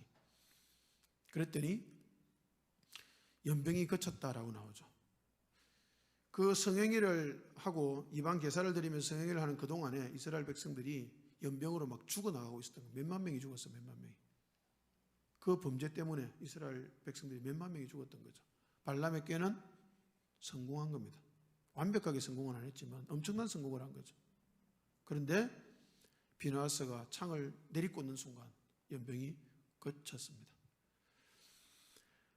여러분, 교회 안에 성적인 범죄가 얼마나 많이 들어가는지 모릅니다. 물론 성적인 범죄만을 말하는 것은 아닙니다. 온갖 세속적인 욕망들이 교회 안에 다 들어와 있어요. 그래서 교회 안에서 목사들이 성범죄 저지르고 재정비리 저지릅니다. 탐욕입니다. 탐욕. 탐욕과 온갖 탐욕이 교회 안을 지금 다 들쑤시고 있습니다. 이런 때에 도대체 우리는 어떻게 해야 되는 것일까요? 제가 이렇게 말씀을 드리면 목사들을 막 욕을 하고 삿대질을 하는 경향들이 많은데요. 저는 그렇게 말씀드립니다. 목사욕은 제가 할 테니, 목사인 제가 할 테니 성도 여러분들은 성도욕을 하시라고 그렇게 말씀을 드립니다. 왜냐하면 제가 성도로 살아봤잖아요. 그럼 성도는 성범죄 안 합니까? 성도는 재정비리 안 저지릅니까? 말이 안 되잖아요. 훨씬 더 많이 저질러요. 훨씬 더 많이. 근데 사회에서 그게 덮여지니까 안 드러날 뿐이죠. 훨씬 더 많이 저지릅니다. 재정비리 얼마나 많이 저지르는지 몰라요. 회사에서. 틈만 나면 어떻게든 자기 거 챙겨보려고 막 하고요. 믿는 사람도 다 그렇게 합니다. 그리고 룸살롱 가서 뭐 마음대로 성범죄 저지르고요. 바람도 피고요. 그리고 주일날 아무렇지도 않은 척, 거룩한 척 주일날 교회 와서 예배 드리고요. 그런 사람 많아요. 정말 많습니다. 목사고 평신도가 아니라 아무 상관없이 모두 다 어마어마한 타락 가운데 지금 빠져 있는 것이 한국교회의 형편입니다. 이러한 때에 도대체 우리는 어떻게 해야 막을 수 있을까요? 이걸요. 비나하스의 창을 통해서 우리는 힌트를 얻어야만 합니다. 비나하스의 창을 내리 꽂아야 합니다. 사람 죽이란 말이 아닙니다. 사람 죽이면 큰일 나요. 비나하스의 창을 어디다 꽂아야 될까요? 저는 비나하스의 창을 말씀 묵상이라고 생각을 합니다. 말씀 묵상이라는 이 뚝을 쌓아야 돼요. 뚝을. 비나하스의 창이 뚝이 되어서 정말 도도하게 흘러내려오고 있던 육체적 경향의 흐름을 막아선 겁니다. 말씀 묵상이라는 뚝을 세워서 이 한국교회 가운데 도도하게 흘러내려오고 있는 이 육체적 경향의 흐름을 막았어야 됩니다. 우리가 막았어야 돼요. 우리 한 사람 한 사람이. 우리 가정을 파괴하려고 덤벼들고 있는 그 육체적 경향의 흐름을 말씀 묵상이라는 뚝을 세워서 막아야 하는 것입니다. 그래야만 우리 가정이 아름다운 가정이 될 수 있고요. 우리 교회가 아름다운 교회가 될 수가 있는 것입니다. 말씀 묵상의 뚝을 세우는 저와 여러분이 되면 좋겠습니다. 자, 그 밑에 보겠습니다. 하나님의 경향의 훈련은 40년으로도 완전하지 않았습니다. 얼마나 오랫동안 했느냐가 중요한 것이 아니라 매일매일의 훈련이 중요한 것입니다. 이랬습니다. 여러분, 40년 동안 이스라엘 백성들이 광야에서 훈련받았죠. 하나님의 인도를 받는 훈련을 받았습니다. 그죠? 매일 만나를 먹으면서. 근데도 넘어졌습니다. 결정적인 순간에 넘어지고 말았죠. 40년 훈련한 것이 별로 중요한 것이 아니라는 말입니다. 저는 말씀 묵상한 지 30년이 좀 넘었습니다. 물론 중간에 많이 빼먹고 막 했어요. 많이 빼먹고 막 해서 실제로 말씀 묵상한 날수를 계산한다면 절반도 안 되는 것 같아요. 어쨌든 30년이 넘었습니다. 그런데 제가 30년을 말씀 묵상한 것과 저희 영적인 상태와 비례하지 않습니다. 아무 상관이 없어요. 중요한 것은 30년을 묵상한 것이 아니고 오늘 묵상을 제대로 했느냐 안 했느냐입니다. 오늘. 제가 만약에 30년 이상을 묵상을 했는데 오늘 아침 묵상을 못했어요. 근데 여러분은 묵상을 전혀 안 하다가 오늘 아침에 묵상을 제대로 했어요. 그냥 대충 말고요. 제대로 했어요. 그럼 오늘은 누가 하나님 앞에 더 오를까요? 저는 깨갱해야 되는 겁니다. 30년 묵상한 게 별 의미가 없는 거죠. 이런 사람이 있습니다. 성경을 백독했다고 자랑하고 다니는 사람. 저는 도망 다닙니다. 그런 사람 피해 다닙니다. 그런 사람과 대화를 하지 않으려고 노력합니다. 왜 그럴까요? 입만 열면 지 자랑이거든요. 그리고 그런 사람 빨리 도망쳐야 됩니다. 엄청 피곤합니다. 그런 사람 만나면요. 성경 백독을 한 게 나쁜 걸까요? 성경 백독이 왜 나빠요? 근데 성경 백독했다고 말하는 건 나쁜 겁니다. 무슨 말인지 아시겠죠? 성경을 진짜 제대로 백독했다면 자기가 백독했다는 말 안 해요. 그냥 혼자 백독한 은혜를 간직하고 그냥 평범한 사람으로 사는 겁니다. 그냥 백독한 게 뭐가 중요했어요? 말씀 묵상을 40년을 했어요. 예를 들어서 40년을 했는데 말씀 묵상 40년 한 게 내 자랑이 되어 있습니다. 은근히. 그러면 그 사람은 말씀 묵상 헛것입니다. 말씀 묵상을 40년을 제대로 했다면 말씀 묵상한 그것이 자랑이 절대로 자랑이 되지 않습니다. 중요한 것은 오늘 하루 말씀의 인도를 받고 사느냐 아니냐, 그것이 본질이라는 것을 알기 때문입니다. 제가 30대 초반쯤에요. 다니던 교회에서 어떤 분을 불러서 말씀 묵상 세미나를 했습니다. 교회에서요. 지금도 큐티 세미나를 했는데 그분이 딱 올라와서 첫 번째 제일 먼저 한 말이 그 말입니다. 저는 28년 동안 말씀 묵상을 하루도 빼먹지 않았습니다. 이렇게 딱 이야기하더라고요. 제가 그때 이제 말씀 묵상한 지가 한 10년 좀 됐을 때인데 10년쯤 됐을 때도 어마어마하게 많이 빼먹었거든요. 어떨 때는 뭐 6개월도 빼먹고 1년도 빼먹고 뭐 일주일에 2-3번 하기도 하고 어떨 때는 또 열심히 있을 때는 또 몇 달 동안 안 빠지고 하기도 하고 막 완전 중구난방으로 했단 말이죠. 근데 28년 동안 하루도 안 빼먹었대요. 제가 주눅이 확 들면서 죄책감이 확 밀려오더라고요. 난 도대체 뭐야 이 더러운 인간아 이러면서 혼자서 막 그랬죠. 그런데 이제 말씀 묵상 세미나를 계속 하는데 사실 세미나는 별로 들을 게 없더라고요. 성경 본문 읽어가면서 이렇게 세미나를 하는데 별로 내용은 별로 없고요. 28년 동안 말씀 묵상했다는 그 내용은 딱 각인이 되어 있었습니다. 그래서 훌륭한 목사님이다 라고 생각을 했죠. 몇 주 후인가 그 교회랑 제가 다니는 교회랑 체육대회를 같이 하게 됐습니다. 근데 저는 그때 청년부 부장 집사를 하고 있었고요. 그분은 이제 그 교회 청년들이 좀 있어서 청년들끼리 농구 시합을 하게 됐죠. 체육대회에서. 근데 이 목사님 운동을 너무 좋아해서 목사님이 자기 선수로 뛰시더라고요. 저는 앉아서 구경하고 있었고 막 농구를 막 하다가 갑자기 저희 교회 청년들이 저에게 막 쫓아오더니 집사님 쫓아오더라고요.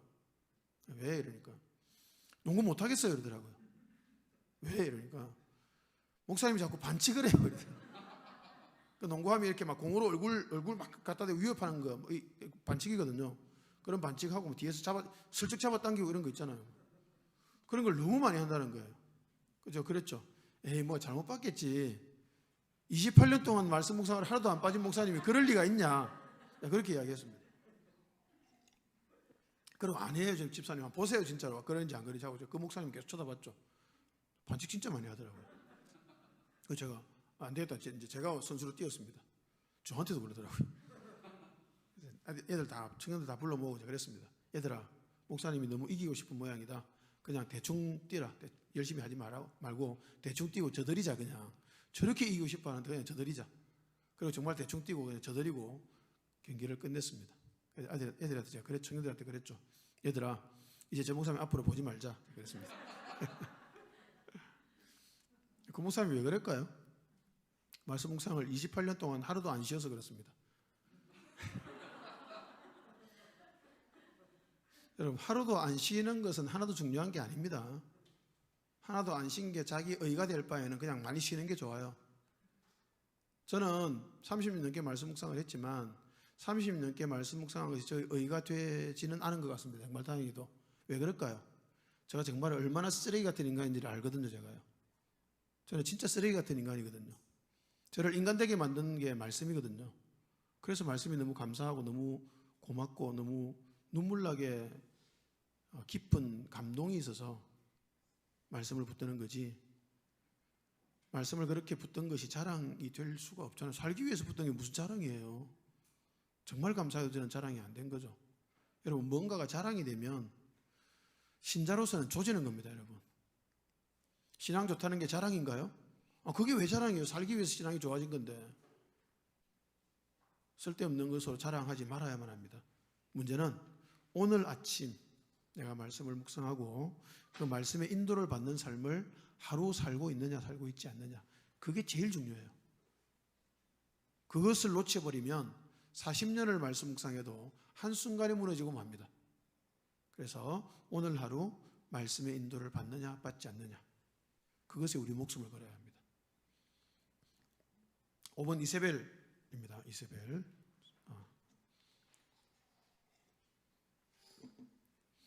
자, 이세벨은요, 누구의 아내인가요?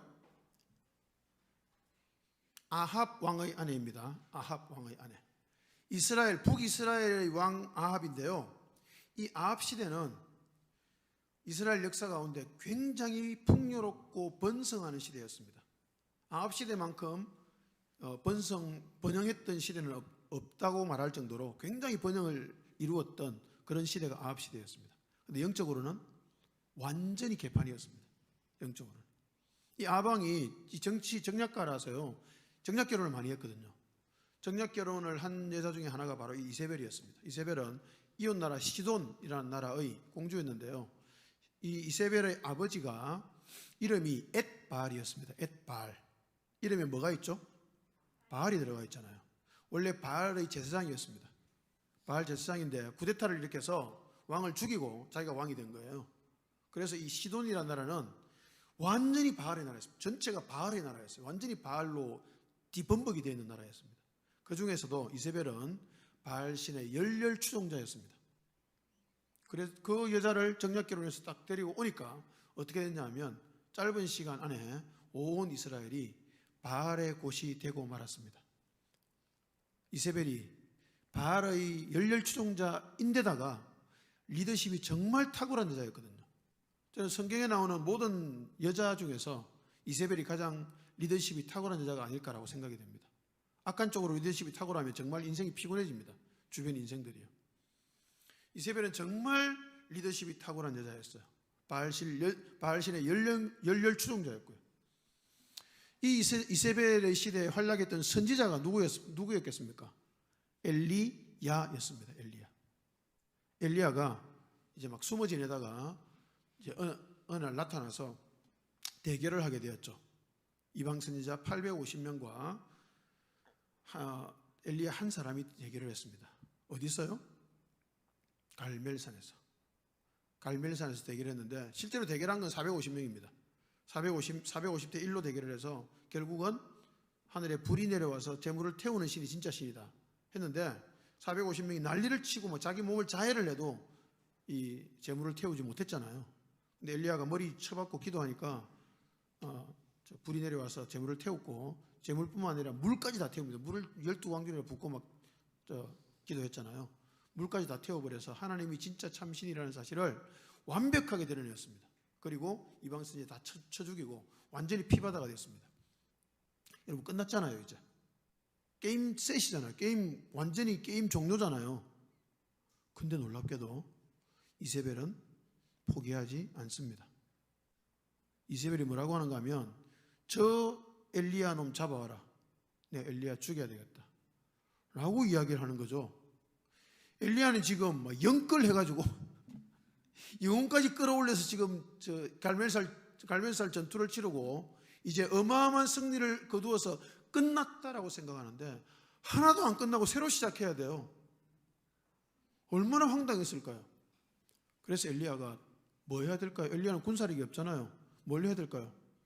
도망쳐야죠. 뭐 도망치는 마음이 얼마나 억울하고 얼마나 분하고 얼마나 황당했을까요? 터벅터벅 도망가다가 로뎀나무 아래에 가서 누웠습니다. 그리고 이렇게 말합니다. 하나님, 나 죽여주세요. 이제 살아야 아무 의미가 없습니다. 나 좀 죽여주세요. 이게 도대체 뭡니까? 이 꼴 보게 하려고 갈멜산에서 그 치열한 전투를 치르게 하셨습니까? 나 좀 죽게 해주세요. 죽여주세요. 라고 이제 잠을 자는 거죠. 인생이 너무 힘들면 우리도 그러죠, 그죠? 나 죽여주세요 하고 자잖아요. 그죠? 자포자기 심정으로 자잖아요, 그죠?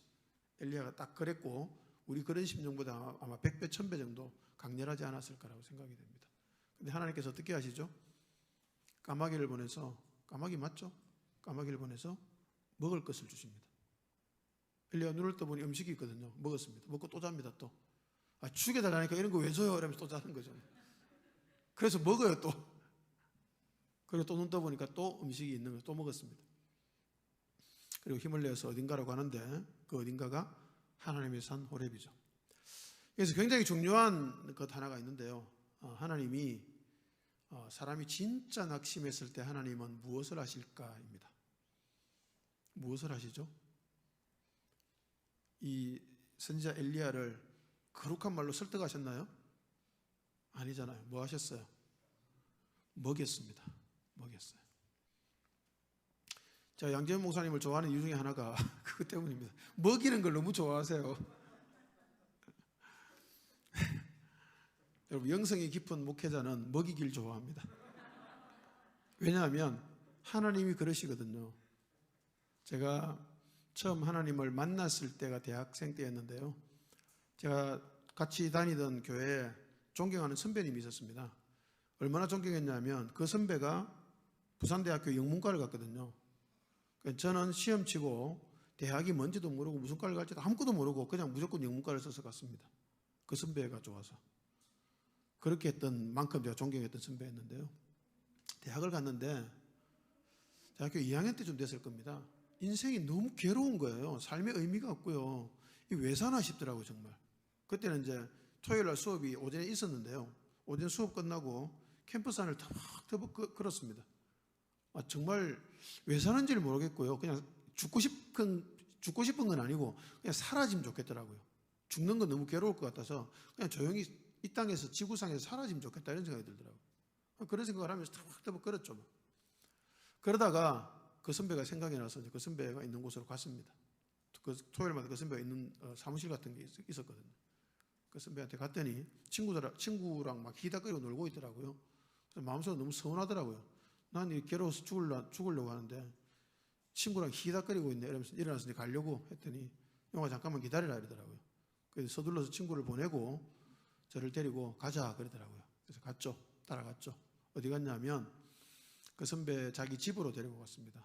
그때 그 선배가 저하고 이제 같은 동네 살았는데 저는 약간 평지에 살았고 그 선배는 산 꼭대기 살았습니다. 거기가 약간 이주민촌이라서 이주가 일찍 된 데는 밑에, 이주가 될수록 2차, 3차, 4차, 4차까지 있었던 것 같아요. 4차 이주는 그 산 꼭대기에 땅을 줘서 거기다 집을 자기가 대충 짓고 살게 해준 곳인데 그 꼭대기에 그 선배 집이 있었습니다. 그 꼭대기까지 이제 중간에 계단이 쫙 만들어져 있는데 계단을 타고 올라가서 그 꼭대기까지 가면 땀이 뻘뻘 나죠.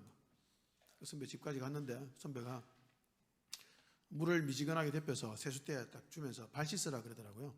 그때는 발을 안 씻으면 방에 못 들어갑니다. 발냄새가 너무 심해서. 요즘은 발냄새 나는 사람 별로 없더라고요. 옛날에는 발냄새가 왜 그렇게 많이 나는지 모르겠어요. 그래서 발을 씻고 방에 들어갔더니 선배가 밥을 차려놨더라고요. 지금도 기억납니다. 흰쌀밥에 맛있는 소고기국, 제가 소고기국을 굉장히 좋아했거든요.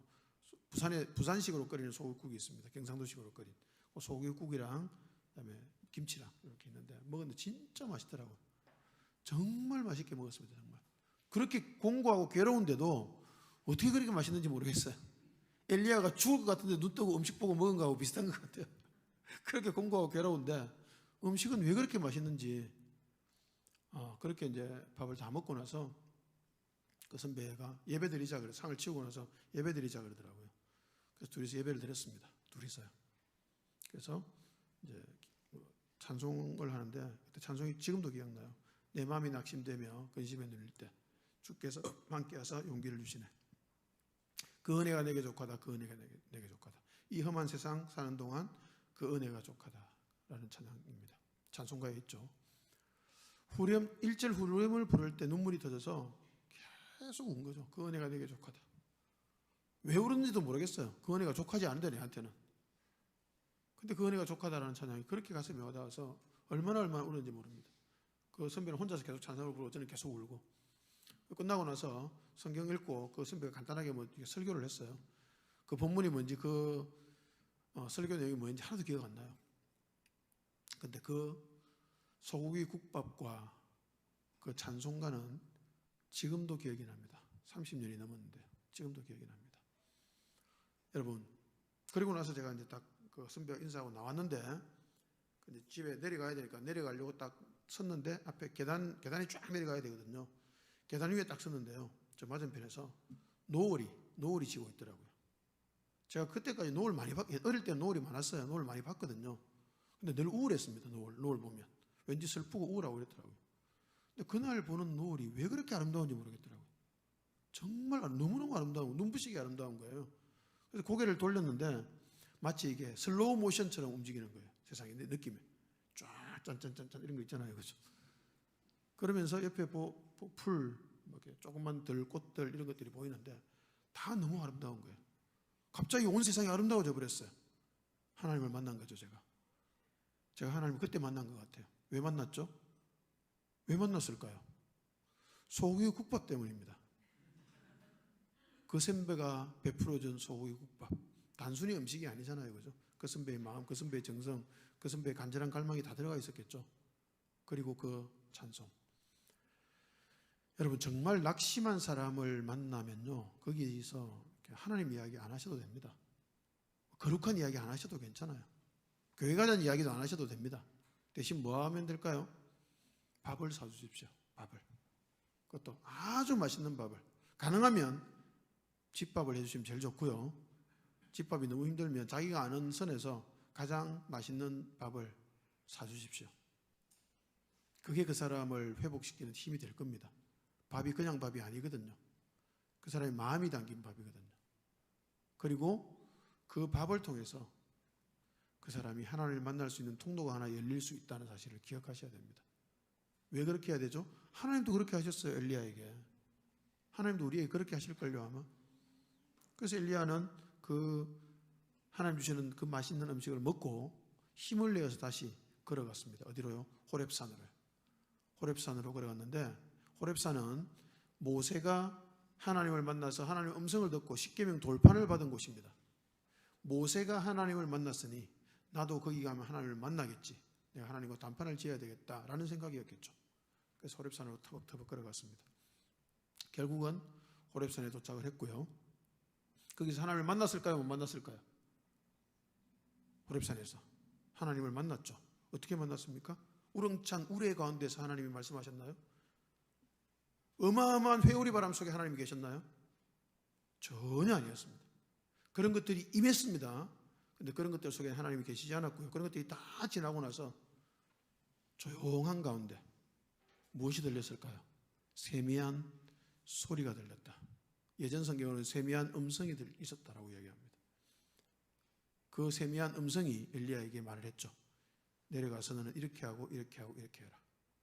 그래서 엘리야가 그 세미한 음성을 듣고 나서 마음을 회복하고 낙심했던 마음도 다시 회복되고 완전히 새로워져서 내려가서 자신의 남은 사역을 감당할 수가 있었습니다. 그리고 나서 그가 내려가서 안수에서 세운 그 왕이 누군가 하면 예후라는 왕이었습니다. 그 왕이 지금 마지막에 이렇게 합니다. 열왕기하 9장 30절 함께 읽습니다. 예후가 이스라엘에 오니 이세벨이 듣고 눈을 그리고 머리를 꾸미고 창에서 바라보다가, 여러분 이세벨은요 죽음 앞에서도 이런 짓을 했습니다. 죽음 앞에서도 머리 꾸미고 눈썹 그리고 있었다니까요. 화장했단 말이에요. 죽는데 곧 죽을 건데 정말 장난 아닌 여자죠. 정말 리더십이 탁월할 뿐 아니라 깡도 탁월하고 정말 대범한 여자였습니다. 강적이죠. 강적. 그런데 그 강적을 엘리야가 자신의 힘으로 무찌른 것이 아니죠. 자신의 힘으로는 절대로 무찌를 수가 없었습니다. 포기하고 넘어지고 두려워서 다 포기해버렸죠. 완전히. 그러나 하나님의 세미한 음성을 들었을 때 그는 그 강적을 무너뜨릴 수가 있었습니다. 자기 손이 아니라 하나님의 방법으로, 하나님의 사람을 통해서. 여러분 인생을 살다 보면요 반드시 강적을 만납니다. 그죠? 그 강적은요 내 힘으로는 도저히 어떻게 안 돼요. 절대로 안 돼요. 내 힘으로 뭔가를 하면 할수록 더 힘들어집니다. 그런 강적을 만날 때 어떻게 해야 될지를 엘리야가 우리에게 가르쳐 줍니다. 어떻게 하면 될까요? 하나님의 세미한 음성을, 하나님의 세미한 소리를 들으면 됩니다. 여러분 하나님의 세미한 소리를 들으면 인생의 어떤 강적도 물리칠 힘이 생겨요. 내가 싸워서 이기는 게 아니라 하나님께서 처리해 주시는 은혜를 누린단 말입니다. 내가 직접 처리하지 않아도 괜찮아요. 우리는 그저 하나님의 세미한 소리를 듣고 그 소리에 따라 순종하기만 하면 됩니다. 그러면 그 강적은 하나님께서 처리해 주세요. 그게 엘리야가 이세벨의 이야기가 우리에게 가르쳐주는 교훈입니다. 여러분, 하나님의 세미한 소리를 들어야 이세벨 같은 강적을 이깁니다. 하나님의 세미한 소리는 어떻게 들릴까요? 제가 은사를 많이 받아봤다고 말씀을 드렸는데요, 은사를 통해서 하나님의 음성을 듣는 것도 제가 해봤습니다. 그거는 너무나 제한적이고 너무나 한시적이고 너무나 별 효과가 없습니다.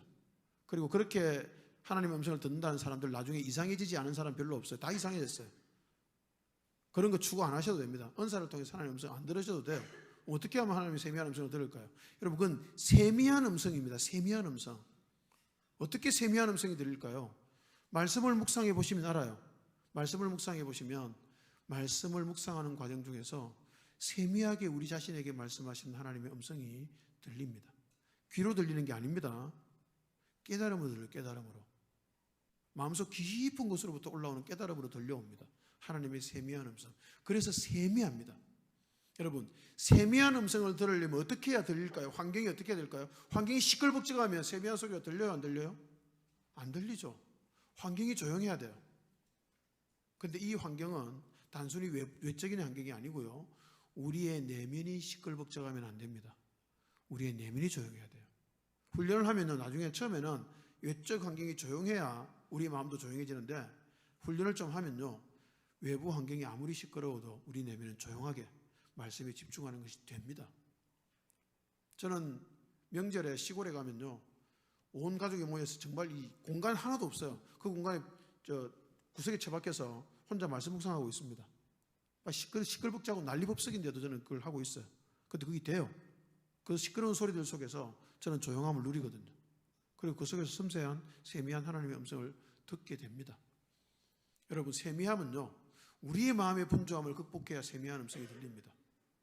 우리 마음의 분주함을 극복하고 하나님과 만나고자 하는 갈망으로 말씀을 깊이 읽고 세밀하게 읽고 천천히 읽고 느리게 읽고 천천히 살펴볼 때 어느 순간 우리 내면 깊은 곳에서 말씀하시는 세미한 하나님의 음성을 듣게 되고요, 그 음성을 매일매일 들어갈 때 우리는 그 음성을 그저 들을 뿐인데 놀랍게도 어느 순간 보면 내가 절대로 극복하지 못했던 인생의 강적을 극복하고 있는 자신을 발견하게 되는 겁니다. 우리 인생에서요, 발람 같은 강적, 이세벨 같은 강적을 반드시 만납니다. 이길 수 있는 비결은 두 가지입니다. 두 가지인데 똑같은 겁니다. 비나스의 창과 세미한 소리입니다. 비나스의 창을 들고 세미한 음성을 듣고서 말씀 묵상이라는 비나스의 창을 들고요, 말씀 묵상을 통해서 하나님의 세미한 소리를 들어서 우리 인생의 강적을 극복해 나갈 수 있는 겁니다. 여러분, 말씀 묵상은요, 그냥 말씀을 지식적으로 조금 아는 정도가 절대로 아닙니다. 말씀 묵상은 우리의 생명이 달려있는 일입니다. 우리는 살기 위해서 묵상해야 합니다.